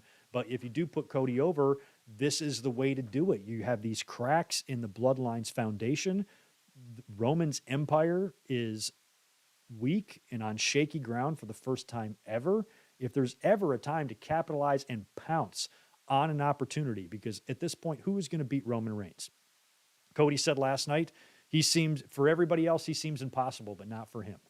And, maybe Cody is just going to be at the very right time, at the very right place for everything within Roman Reigns' personal life and stable and bloodline and family to come crashing down at that one moment, all happening at one time, with a super kick from Jay or an FU from Jay or something in the match that finally says, we're done with you. And Roman is all by himself, confused, angry. Cody comes right up from behind, crossroads, new champion. It's all set right there. And I think that's an engaging enough storyline for me. Maybe I've seen some fans with the opinion, oh, it's fine, but I just would have preferred Sammy and Roman. Okay, fine. I get that too. The Sammy and Roman stuff has been great. I still have high hopes for Sami Zayn, hopefully. But at least for WrestleMania, I don't get that feeling that we got with Batista. I don't get this feeling, in 2014 or anything that they've done in the past with Cena, too much Roman, too much Brock, any of that stuff that the fans have had a lot of frustrations over. I don't feel that with Cody. I don't feel like WWE's forcing him on us. I don't feel like Cody is trying to bullshit anyone. I think Cody's been telling great stories in his promos, and the fans have been behind him. That can change. I can easily see the fans eventually growing tired of the theme song and the promo and all of that and probably turning on him, and Cody maybe having a heel run down the line, sure. But in terms of right now, there's something about Cody that I'm really attracted to, like when he's in the ring. And I just like his presentation.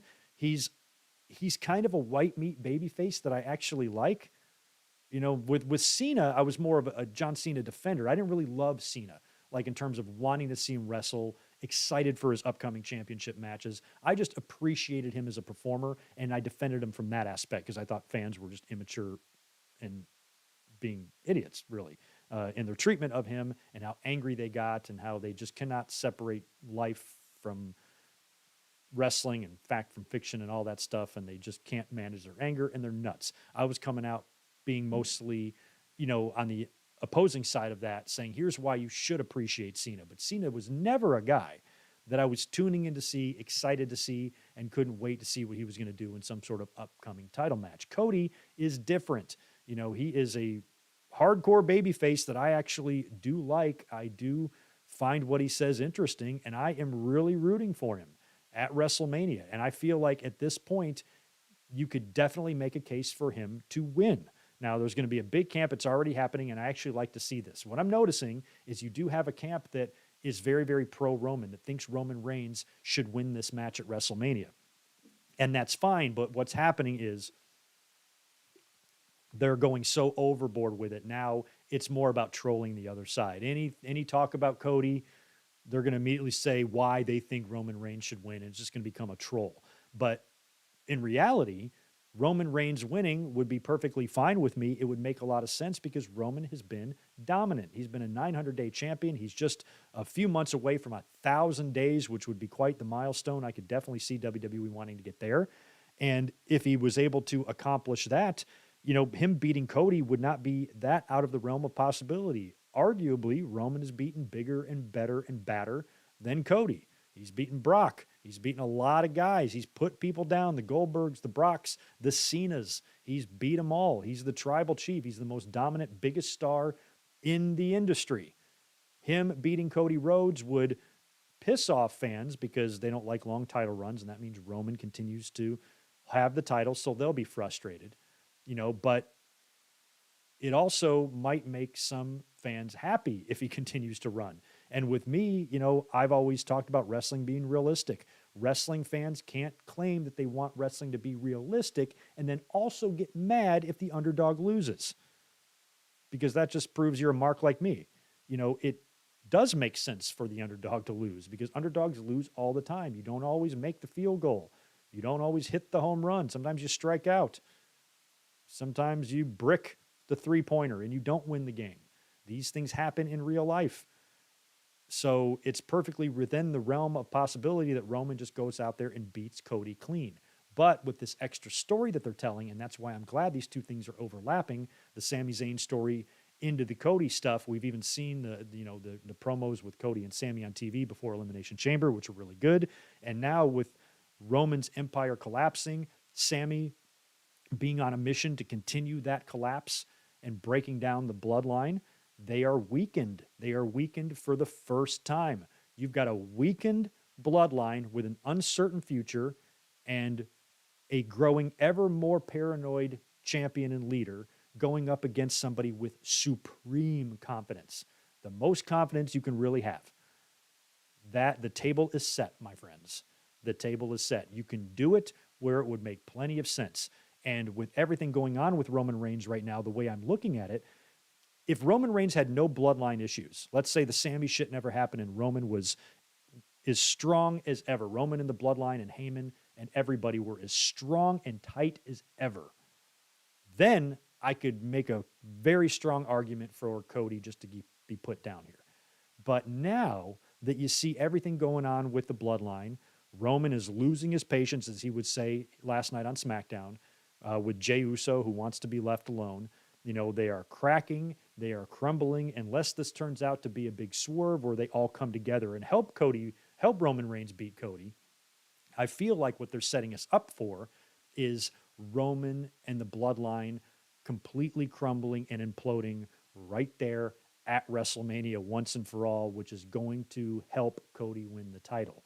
If Roman were to win now, see what I mean? Like if Roman were to now win with everything going on with the bloodline, if he goes into WrestleMania, unless they resolve shit, like I said, there's still a month. Maybe he brings the bloodline, including Jey, back together and they're all on the same page going into WrestleMania. Unless he brings them all together, I still think they're setting something up to happen with the bloodline at WrestleMania where it's all going to culminate there. And if you're going to have a full-blown bloodline collapse, then it happens right there at WrestleMania. So if Roman goes into WrestleMania with all of this turmoil in his faction, where he's got defective family members and he has had falling outs with guys, he is now being more abusive than he has ever been due to his ever-growing anxiety and paranoia because of what Cody's doing to him mentally, what Sami's doing to him mentally, and he is on edge, he's abusive, and you're going into WrestleMania with all of that turmoil, and then you somehow still win?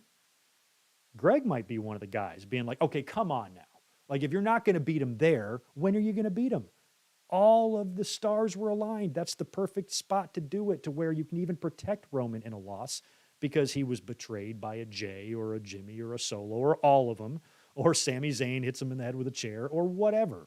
Whatever happens there, he has protection, to where he's still going to be Roman Reigns even after losing that championship. So if Roman Reigns were to go into Mania now with all that and he still wound up winning, I could understand how that might upset some fans. But let's talk about last night's SmackDown. Cody interrupted Roman Reigns' promo. He's out there with the bloodline, and I think he starts talking about Sami Zayn or whatever. Sami was out in concessions and doing stuff earlier on in the day with the fans, talking about the cracks in the bloodline and that they're on the verge of complete and utter disaster. And that's when Cody comes out. Cody on Raw said he's going to be on SmackDown. So all week long, I was really looking forward to this. And that's when I got off on that Cody tangent, putting him over so much. But I was looking forward to this moment on SmackDown where we got them in the ring. Because I didn't even, and it happened too, we got a handshake. I did not feel like the first time we saw these two guys together, there would be anything physical. I didn't think there needed to be. These two guys do not hate each other. Cody is simply the winner of the Royal Rumble. Roman Reigns, as the tribal chief, has no reason to attack him when he's got four of his guys there and there's one Cody. And so Cody comes out to the ring and he calls Roman out for that. He goes, yo, I'm just here to talk to you. Are all these guys necessary? And Roman sent them all away. He sent Jimmy and Solo and Heyman away. Heyman even said, we should leave Solo with you. He's like, no, I got this. And then the two of them had a pretty good promo together. Like I said, they were leaning heavy into the Dusty stuff, which I don't mind. And Roman brought up a good point. He goes, he goes, not only did my father teach me everything he knew, your father taught me everything he knew too, because Dusty headed up NXT for all those years. And of course, he had a big hand in grooming Roman Reigns, Seth Rollins, Ambrose. A lot of the women on the roster currently right now were all trained or had some sort of training influence by Dusty. He helped them when he was there. And Roman had a very good Dusty impression where he said, baby, you have it and you couldn't lose it if you wanted to, or whatever he said. He did a pretty good Dusty impression, wasn't bad. And Cody kind of chuckled at that.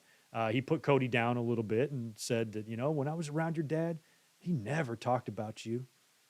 I didn't even know you existed. I mean, what a dick, right? That was pretty good. But Cody, kept his cool through all of that and talked about what his motivations were and how he tends to climb the highest mountain. Going for these mountains that are too big is kind of his thing, he said. And he went through, various times in his career. They said, I wouldn't survive Stardust. I did. Me and my friends couldn't pack 10,000 people in a building to watch our indie event, but I did. And he said that he'll be the next mountain to climb. And everybody else that he's beaten, maybe everybody looks at you as an impossible person to dethrone, but he does not. He does not think it's impossible. He thinks it's very possible. And they basically end it with may the best man win and actually shake hands, and that was it. And that's all I needed. I'm so glad they didn't go overboard. There was no reason for a fight here, nothing like that. You can do all that later. Now, next week on Raw or next week on SmackDown, you start getting a Solo in there or a Jimmy, and Cody starts getting physical with them. Eventually, it's going to lead to a physical confrontation between Cody and Roman, and I'm sure we're going to get a contract signing that'll probably be on SmackDown. It could be on Raw, but the Roman and Cody contract signing should be a pretty fun segment as well.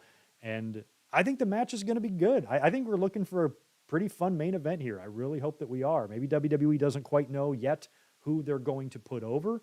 I think they're probably leaving their options open. You could continue to run with Roman if you wanted to, but if you are going to finally end Roman's run, you really can't set your table any better. This is when you do it, when the bloodline is weak, when Roman doesn't have the support, and somebody could potentially turn on him, or something could happen to him that wouldn't generally happen in a Roman Reigns match. That's when you capitalize and actually take the belt off of him. So I feel like they're setting the table up for a loss, but we'll see how it looks as we get closer to Mania. And like I said, if Roman is able to bring back the bloodline prior to Mania, because I feel like they might do that. On SmackDown last night, Roman told Jimmy that he's losing patience with Jimmy. He needs to get his brother in line. I guess Jimmy called Jay, and Jay was like, leave me alone, or whatever he said. So Jay still wants nothing to do with the bloodline. And Roman, I think, said something to the effect of he's going to deal with Jay himself or whatever. So at some point, Roman's going to have to get these guys in the ring. Maybe you do get that reluctant compliance by Jay. If Roman's got them all in the ring and he's cutting that promo on them, you guys got tag team championships to defend, and at WrestleMania we need to be together. Maybe Jay just kind of understands that and he just kind of goes along with it, or he's kind of nods and gives Roman a hug or whatever. And then, like I said, if Roman remains abusive to these guys going into WrestleMania, and then in the main event match he's turned on by Jay, or he requests something by Jay, or tells Jay to come out there and makes him do something, and Jay's like, no, fuck that, and gives him a big middle finger and walks away, and that's when Cody hits the crossroads. I feel like the table is set for something like that. So even if you get the bloodline temporarily back together, it might only be temporarily, so the Usos can set up their tag team championship situation that I guess they're likely to have against Sami Zayn and Kevin Owens. Whenever we see Owens back on TV, that will all start happening. But I like the Cody and Roman match.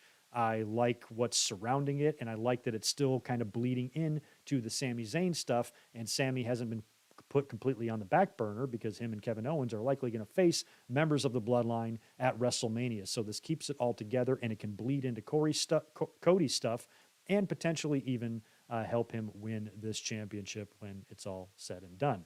It's going to be good. Also on SmackDown last night, we had Rhea Ripley defeating Liv Morgan. This was great. She tapped out Liv in her finisher, in her submission, and they cut to this little girl in the front row just bawling her eyes out. Perfect shot there. That was great. We saw Shayna Baszler defeating Tegan Nox. Same thing. She tapped her out as well. Ronda's arm was in a sling. It looks like that is a legitimate injury, but apparently whatever that is and whatever she has done to her arm is not putting her WrestleMania match in jeopardy, so that looks like it's all still good. We had Dominic Mysterio taking on Santos Escobar. He defeated Santos with a lot of help from Rhea Ripley, who hit the Riptide on Escobar on the outside of the ring. This is after Ripley already had a match, mind you. I believe it is anyway. Ray then comes out after the match because Dominic takes the Mysterio mask and is walking down the entrance ramp with it, and it's torn, and he's just disrespecting it. And Mysterio's music hits. Ray comes out, but again, he's taunted, but he will not attack Dominic, or he will not get physical with Dominic or hit Dominic, and then Dominic attacks him again. So at some point, when does Ray reach his limit?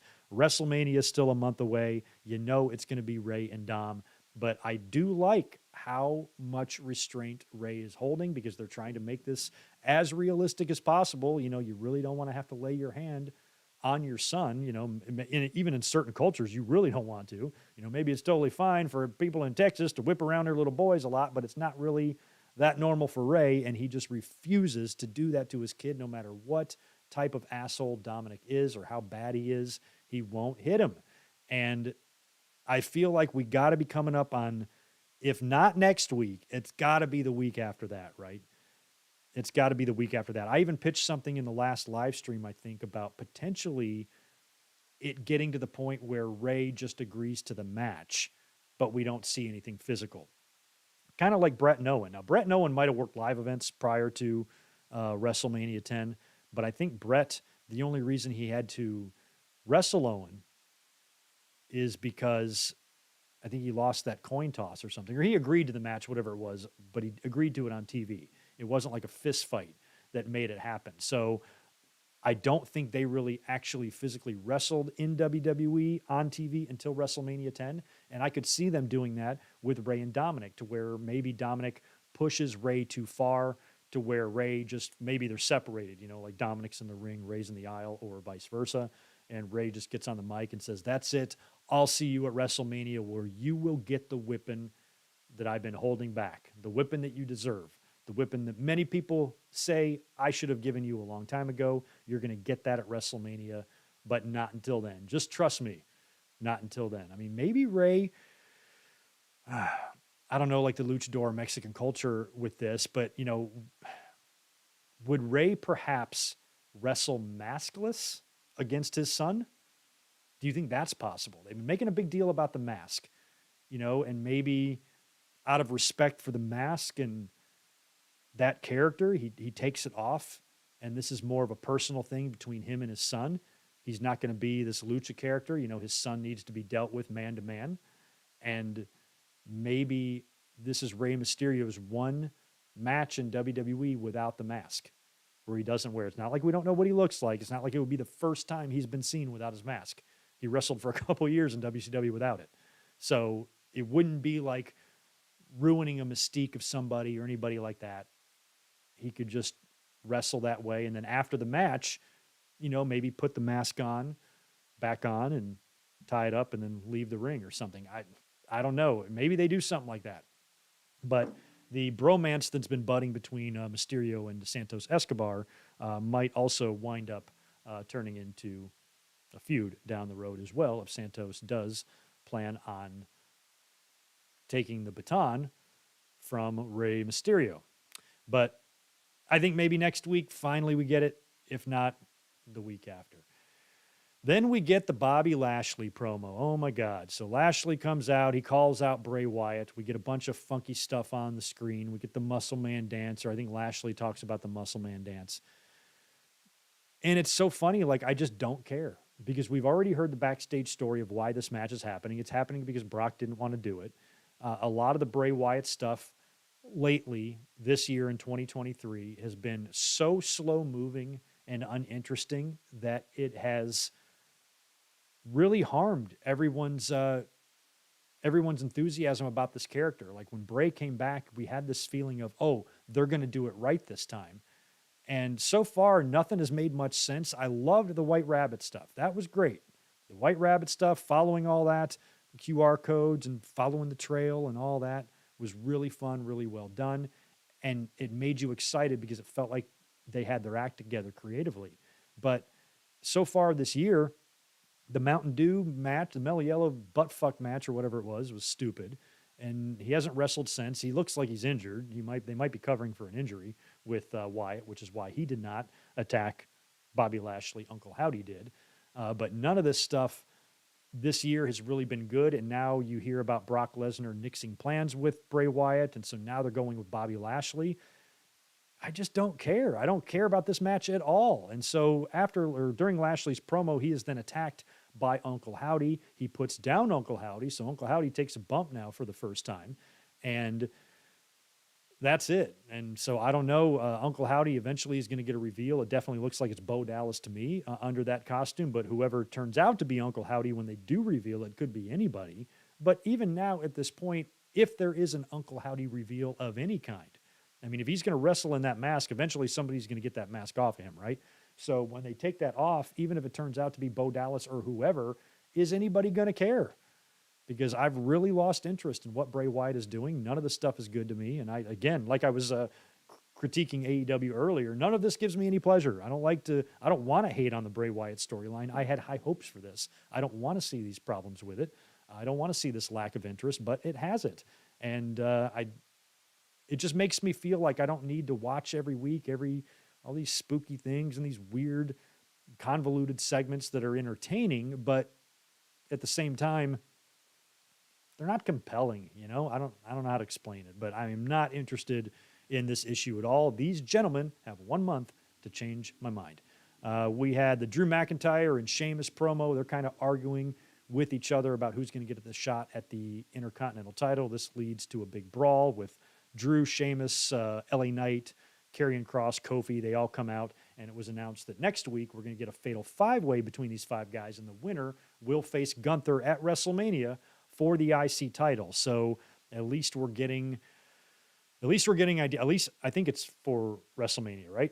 That's the match they have set. So I always thought, dating back to January, that it was going to be maybe Gunther, Sheamus Part 3 with Sheamus winning this title. But now it looks like it's probably going to be Gunther and McIntyre for the IC title. On paper, that match looks splendid. I have no problem whatsoever with Gunther and McIntyre. Not sure if it was like on my radar of the first match I would do, but McIntyre's got to do something. And I don't want him on some meaningless shit or left off the show. This is a guy that was supposed to have his big WrestleMania moment a few years ago against Brock, and it got taken away from him. So at least I hope he has something meaningful to do at WrestleMania, and he may very well win the Intercontinental title. You know what? There's a great opportunity for a double turn if you do Gunther and Drew at Mania. You could totally do a double turn there. Have Drew win the title, turn heel, Gunther's babyface, chases Drew, wins the title back. I'd be into that. Main event last night of SmackDown was Solo Sikoa defeating Sami Zayn. Jimmy helped Solo out to get the victory here after the match. They go to beat down Sami, but they hesitate too long, and Sami Zayn is able to fight off the post-match beatdown. So Sami Zayn will continue to be a thorn in the Bloodline side until they get their hands on him again. I would suppose at some point Kevin Owens is going to have to come back into the picture here, and they're going to have to set up that match with the Usos for the tag team titles. You would assume. I didn't really add too much to my Mania card from last week. Cody, Roman, Rhea, Charlotte, Asuka versus Bianca, Rollins versus Logan Paul, Theory, and John Cena.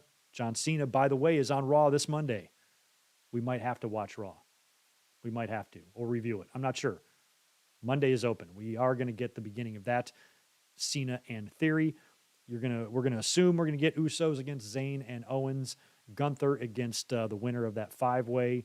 Likely Drew, possibly Sheamus, or maybe there's even time to still make this thing a triple threat. It's possible. Brock Lesnar versus Omos. Bobby Lashley versus Bray Wyatt. Edge versus Finn Balor. And Becky and Lita likely defending the tag team titles. And Trish Stratus likely having a match as well. So I might have left out a couple of there, but that's how WrestleMania, at least right now, is shaping up. Ray and Dominic is another match that needs to be added to that. So that's about 12, 13 matches somewhere in there, looking pretty much set for WrestleMania. Let's talk briefly about AEW and then predict AEW Revolution before I get out of here. We have already gone 2 hours on this podcast, and we're going to have to go a few minutes longer, but luckily I am not in a rush to get out of here to work tonight, so I've got some extra time. But we'll backtrack a little bit to Wednesday, talk about Dynamite. Rating for this week on Dynamite was 833,000. That's down from the over 1 million that they did last week, so they were down just under 200,000 there in the ratings. Pretty significant drop, but then again, Raw dropped a lot as well. Wrestling was just a little bit off this week. Some of the significant things that happened on Dynamite, we saw Will Hobbs winning that casino ladder match, or whatever, the Golden Ring ladder match, whatever the fuck it is. And he's going to be getting a TNT Championship match this Wednesday. So he faces the winner of Joe and Wardlow, and that actually kind of makes me nervous because I thought everything was set up here to have Wardlow win the title back. So does that mean he's going to win the title and then go to Dynamite and beat Hobbs? I was kind of hoping next time Hobbs gets the title shot, he wins this title. So I almost wonder if we should root for Samoa Joe tomorrow so he can retain over Wardlow, maybe with some shenanigans or something. And then since Wardlow can't get to Joe right away, Hobbs is the next guy to get the title match. And then maybe he beats Joe. He's TNT champion, and Wardlow and Hobbs can have a feud. I don't know how that's going to work, but you'll find out in a minute because I'm about to predict that. A lot of fans gave this match shit because the referee's holding the ladders. Again, this is all just tribal bullshit. You know, if you don't like the initials on the turnbuckle pads, you're going to have all sorts of stupid negative shit to say about it. You can go right over to WWE and see referees doing the same damn thing. And we always talk about it. We laugh on TLCs and any other match that features a lot of WWE ladders. We're like, check out the referees holding it. Every time. It's a glaring issue in WWE too. Every time, or both companies, but every time there's a big suicide dive or somebody's going to do a moonsault from the top rope onto the floor, you have a batch of wrestlers literally standing there for 30 seconds waiting for this person to fall on them, waiting to catch them. These things look ridiculous sometimes. It's not exclusive to one company more than the other. The comments that I saw from these fans, my God, this amateur bullshit. I'm like, I could probably think of 15 examples in my head right now of spots in WWE where the ladders are being held by the referees. Have you ever stood on a ladder? You probably suck at it. Now try to stand on one in a wrestling ring. Put a ladder in a trampoline, try to climb up it. Yeah, you're going to want somebody holding it for you too. It's what they do. It's what they do. So I am not going to complain about safety. I thought even with, that's what I'm saying, if you've never stood on a ladder before or don't have any sort of balance at all, you'll never appreciate how a man of the size of him can stand on the top rung of the ladder with complete balance. Sure, referees are holding it, but you're in the ring, you're 300 pounds, you're standing there. It was an awesome visual. The last thing in the world I gave a fuck about was the referees holding the ladder. Get a grip. Orange Cassidy, defeated Big Bill. That was a All-Atlantic Championship title match. That was cool. Later on in the night, again, much like the referees holding the ladder, something else you're going to see from people who don't like the initials on the turnbuckle pad is when a little guy beats a big guy, because God forbid wrestling isn't realistic. Can't have that, can we? Jesus Christ. You're watching wrestling. Did you ever see some of the shit? Kane set a referee on fire with a lightning bolt. Don't tell me what's real. I don't give a shit about realistic. So Cassidy defeated Big Bill. The reason Cassidy defeated Big Bill isn't because it's unrealistic for a little guy to be a big guy. Is because Orange Cassidy, guess what, is fucking over. And for the people that don't like him and think he's a comedy wrestler, go look at the stats that he pulls in for AEW in terms of their YouTube numbers, their ratings, their merchandise. This guy is a star for them. He's extremely likable. He's a great wrestler. He's a funny character. He's a big merch pusher, and he does good business, good numbers for AEW, much like Darby Allin does. They've got some gems on that roster, some kind of homegrown people that have gotten themselves over and established on their own and have done really well, to the point where AEW brought him back later. I guess there was the Battle Royal, the tag team Battle Royal, that was going to determine the final team in that 4-team match tomorrow at Revolution was on Dynamite. I guess best friends, I think it was they weren't medically cleared, so they cut backstage to Danhausen, who's sitting there with Orange Cassidy, nursing his ass kicking that he got from Big Bill. And Danhausen is like, I know he just had a match, but I think we should go out there and join the Battle Royal. And then Renee's like, what do you think? Or I think it was Renee. Was it Renee? And she goes, what do you think, Cassidy? And he's like, I don't care. So they just go out there and they win that Battle Royal. It was not, excuse me, it was not FTR like a lot of people were thinking it would be. It was Danhausen and Orange Cassidy. They win, and they have now been added to the pay-per-view. So I don't think they have a chance, but man, considering what a moneymaker Cassidy seems to be with AEW, along with Danhausen, who also pulls in a ton of merch, could they belt those two up on Sunday? I say no, but hell, with Tony Khan these days, I wouldn't rule anything out. So they are now in the 4-way. Good for them. I talked about that Elite House of Black segment, which was weird. We talked a lot about that earlier on. There was 2 promos from Moxley and Hangman Page as well. 2 contrasting promos. And I love this. These were pre-tapes. Let's start with Hangman Page, who did his outside. You know, even Page in one of his promos talked about how he doesn't like to be violent, and things like that. And Moxley's like the ultra violent guy. So this is a great story because it's 2 characters that are very different from one another, but are both badasses, both good wrestlers, and both well liked by the audience, but very different people. And Hangman Page is outside. It looks like he's under a pier or under like a bridge or a walkway or a boardwalk or something like that. He's outside. He's in the daylight, and it's bright. And he's talking about Moxley and his motivations and what he's going to have to do at the pay-per-view and blah, blah, blah.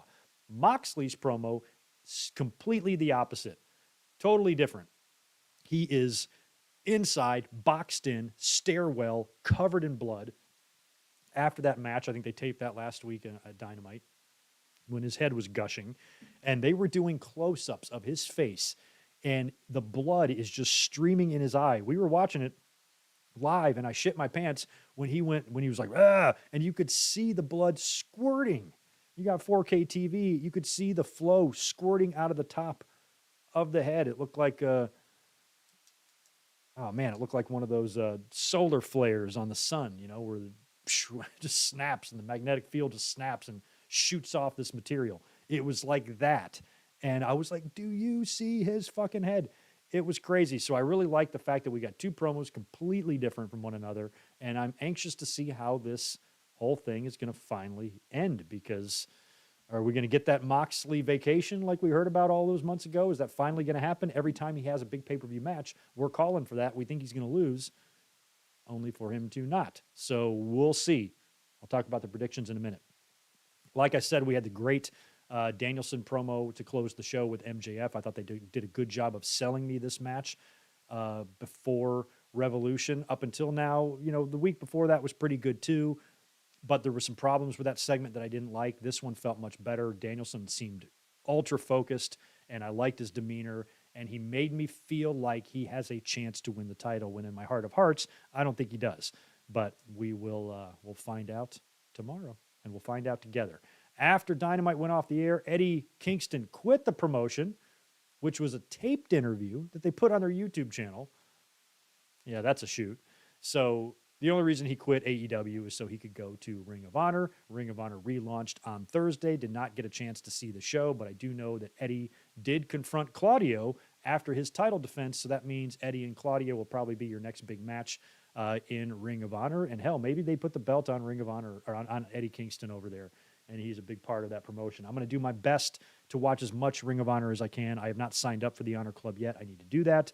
But even if I do, I can already tell that it's going to be really hard for me to keep up with it. I'm probably only going to have to look at it when there's some really great match, or something I need to see, or they've really loaded up a big main event on their next card or whatever. I'm going to do my best. But much like NXT that I barely eyeball, I think I'll do the same thing with Ring of Honor. I will give Ring of Honor as much time as I give NXT.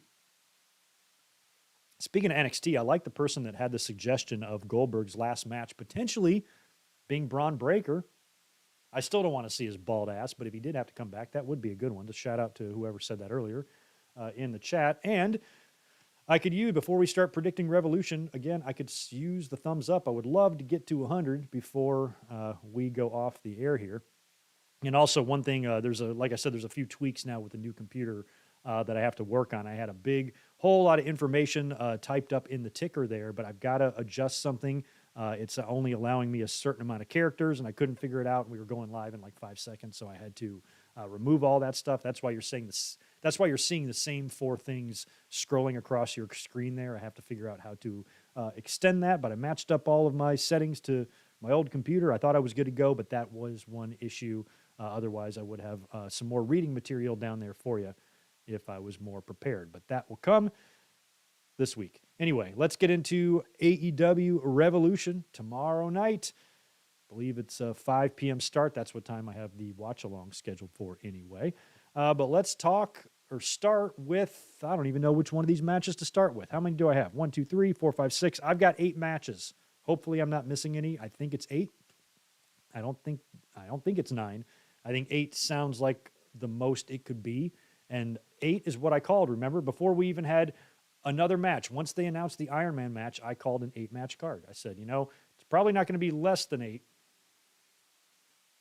but it can't be more than 8 either. Otherwise, they are going to have either a really long pay-per-view or really fast matches. So we have got 8. Let's start with Jungle Boy and Christian. That also, we had a segment between them on Wednesday night as well, with Christian cutting a promo in the ring, and then Jungle Boy, Undertaker style, showing up on the Tron and digging a grave for Christian. This issue needs to end. It's been plagued by injuries, but yet it still remained interesting. If Christian wins here, that would be so fucked up. So I'm going Jungle Boy all the way in this match with Christian. And it's going to be cool to see Christian back in the ring. Once this issue is done, both of them can go their separate ways, and I'm kind of interested to see what they both do. Jungle Boy is on the quest to become a singles champion in AEW, so imagine Will Hobbs winning the TNT title and giving Jungle Boy a title match. That would be a good match. Christian as well, he is, his work rate is unmeasurable, one of the better promos of the biz right now as well. And anything he does next will be fun. So I'm excited to see this issue conclude. Let's go Ricky Starks and Chris Jericho. Everything about this match tells me Ricky Starks. This whole entire issue feels a bit backwards in terms of how they're booking it. Since Starks and Jericho have already had a couple of matches, and I don't even know what they're going to do here. There's been a lot of chatter about Jericho having a trick up his sleeve because I believe the JAS is barred from ringside, correct? Jericho recently filed a trademark for Jericho. What are the odds? Paul White, the Big Show, shows up tomorrow and helps Jericho win. Knockout punch to Starks. I'm going to go Jericho. I'm picking Jericho in this match. Jericho always puts over these guys in this situation. I think maybe, and trust me, Starks needs a big win, on pay-per-view, but I also think if Jericho pulls some shenanigans to beat him, Starks can still come back and have moments on TV and continue his push. I don't think a loss here kills him. Unfortunately, a lot of fans think that way. I don't. I think Starks can lose here, provided, it's booked in a way that, kind of protects him a bit. And if Jericho does something like bring in a Paul White or Action Andretti turns or something like that happens, I think that's what Jericho does to get a pay-per-view victory here. So I'm going to go Chris Jericho. Jamie Hayter defending her AEW Women's title against Ruby Soho and Saraya. Don't know what's going on with these women either. Ruby Soho seems like someone who needs to, make a decision. So if she's going to join with Saraya and Tony in their little, women's NWO thing they have going on, maybe she does, maybe she doesn't. I would love to see Ruby Soho get the title, but I'm also a very big fan of Jamie Hayter, and I'm not ready to see her drop it yet. So with a 3-way, maybe you could pin Saraya to protect Hayter, perhaps, and then Ruby is the champion, which could really ramp up the recruiting of Saraya and Tony if they want the champion in their stable. And maybe Hayter and Britt can do the same thing. She's kind of being pulled in 2 directions. You put the title on her, that could spice up the story. But do we want it spiced up? Do we care enough? I kind of do, I kind of don't. I'm going to predict Jamie Hayter to retain the AEW Women's title. Then we have the Fatal 4-Way Tag Match. This is going to be, I didn't write the teams down. It's the Gun, it's the Ass Boys, it's the Acclaimed, it's Jay Lethal and Jeff Jarrett, which somebody called Triple J, which I didn't even think about. Is that what they're calling themselves on TV? That's awesome. And Danhausen and Orange Cassidy. Jarrett and Lethal, I don't know if I can handle that. I feel like they should put the belts back on the Acclaimed here. I feel like they should have this moment for the audience. It would make everybody happy. Tony Khan has to think a little bit that way and try to please that audience, especially if you're not going to have any other title changes on the show. If MJF and Joe and Hayter all retain or something and you got nothing, this moment would be a makeup for the fans. A lot of fans were very upset and didn't think it was a good decision to put the belts on the Ass Boys. But if Tony Khan wants to continue in that direction, then there's still plenty of story with them eventually dropping the tags, possibly even to the Acclaimed if they did a one-on-one match. Here you've got a 4-way scenario, and I don't know how it's going to go down. I'm going to predict the Acclaimed to win the tag team titles, number one, because I think you need a title change on the show, and number two, I kind of want it to happen. I'm rooting for the Acclaimed. I think they're still over. I think there's still mileage with them. Every team and everybody who gets over has a cool-off point, unless you're The Rock or Stone Cold or somebody like that. Everybody cools off. I'm not taking belts off people when they're white hot. And Acclaimed are still very, very popular, very over in the company, and I would have ran with them a little longer. They've had a hiccup with the Acclaimed before that they survived. They lost it All Out, right? Only to come back and win at Arthur Ashe. So, here they dropped the titles. Much like All Out, fans were kind of upset about that, but they made it right at Arthur Ashe. So maybe they make it right here at Revolution and put the belts back on the Acclaimed. I am not confident in my prediction at all, because I definitely think it could go a lot of other ways. I even think you could possibly put the belts on Orange Cassidy and Danhausen. I do. I know that sounds crazy, but not to me. I think it could happen, but at the end of the day, I'm hoping it's the Acclaimed. So I'm predicting the Acclaimed. We have the Elite taking on the House of Black for the Trios Tag Team titles. I don't know, guys. I don't know. If the Elite is mentally checked out and they are turned off by AEW and they're just going to work out the rest of their contracts and leave, then I'm putting the titles on the House of Black. And if not, the Elite kind of just won these belts back. I feel like you should run with them a little bit longer, but I think this issue all depends on what's going on behind the scenes with these guys. And if everything is fine with the Elite and there's nothing to worry about there and all this wondering is for nothing and the relationship with them and Tony Khan is fine and they want to re-sign there and they love AEW, and then who knows. But gosh, I'm kind of half predicted a title change here. Here's one thing I will predict. I believe we're going to get a title change in either the tag or the trios, but not both. So since I predicted the Acclaimed to win, I'm going to predict the Elite to retain over House of Black. I feel like House of Black should win the titles. I feel like they should. I feel like they're stronger, bigger, and better and badder, just like WrestleMania 3. But I've already picked the Acclaimed. I don't want to rethink it, so let's go Elite retaining the titles. Samoa Joe defending the TNT title against Wardlow. The way this is set up, it's telling me that Wardlow is winning the belt back here. But Hobbs winning that ladder match last week puts an interesting twist on things to where I'm not sure if I'm, number one, beating Hobbs, but then again, are you going to beat Wardlow 2 days after he won the title? I don't know if you really do that or not. So I don't know what you do here. I'm going to stick with my initial prediction of Wardlow, but it made me rethink everything when Hobbs won the ladder match last week. Now I'm not so sure, but I'm going to go Wardlow. That's the decision I think you need to make there. What else are we missing? Hangman Page versus Jon Moxley. Whew. Again, is Moxley going to take a vacation? If so, I'm going Hangman Page. If not, Hangman is a guy that has said even in his promos that he doesn't like to get violent. Mox does not give a shit. Mox has got a killer instinct. Any sort of remorse or hesitation or, human decency that Hangman has, Moxley does not have. So that could prove to be the difference maker here if it comes down to that. Which guy is which guy is more vicious, more brutal? I think that will always come down to Moxley in most situations. But he's an established guy. Hangman Page is a former world champion. I think Hangman could use the win more than Mox. That's how I'll put it. Because Mox has had an incredible 2022 and did so well as such a dominant champion. I think he's gained enough value to where a loss, even a clean one, he can easily survive. And this might be a way, too, to bring out another side of Hangman just to show when push comes to shove, I can hang with this type of style. I can hang with this type of violence. And this should serve as a message to anybody who wants to come after me like this and think this is a weakness.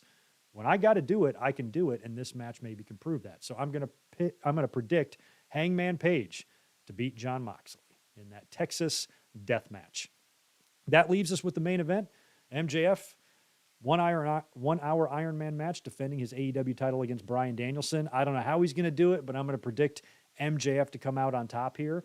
They have been mentioning his girlfriend, his fiance, who did in real life break up with him a lot lately. I'm still holding out some sort of outside hope that they have worked the websites here, and she shows up in the front row and throws some salt in Danielson's eyes or does something to cost Danielson the match or contribute to him losing the match. Might be a fun swerve. And then when Maxwell is celebrating with the title as the show goes off the air, he grabs her and sticks his tongue as far down her throat as he can, right on camera as you fade to black. That's how you end the pay-per-view.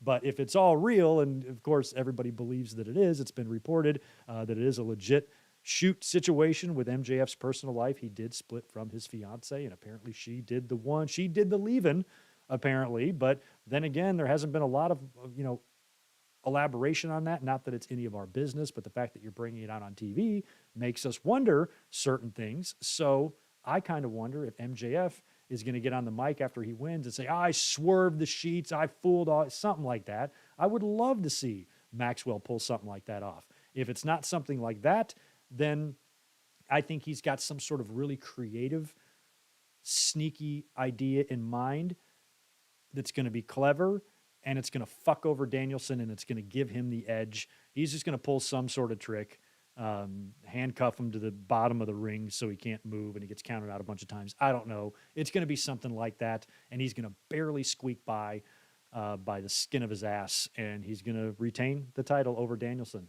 Danielson's promo made me think that maybe he's got a chance to win the title, but I feel like it's going to be MJF at the end of the day. So just to recap, Jericho over Starks, Hayter retains, Acclaim to win the title, Hangman beats Mox, Jungle beats Christian, Elite retains, Wardlow wins the TNT title, and MJF retains over Danielson. That's what I've got for Revolution. I have got a bottom of the hour curfew to be out of here, so I need to go back to the chat, answer any other super chats there might be, and then unfortunately I have got to bounce. King Bling Blah, thank you very much for the $2.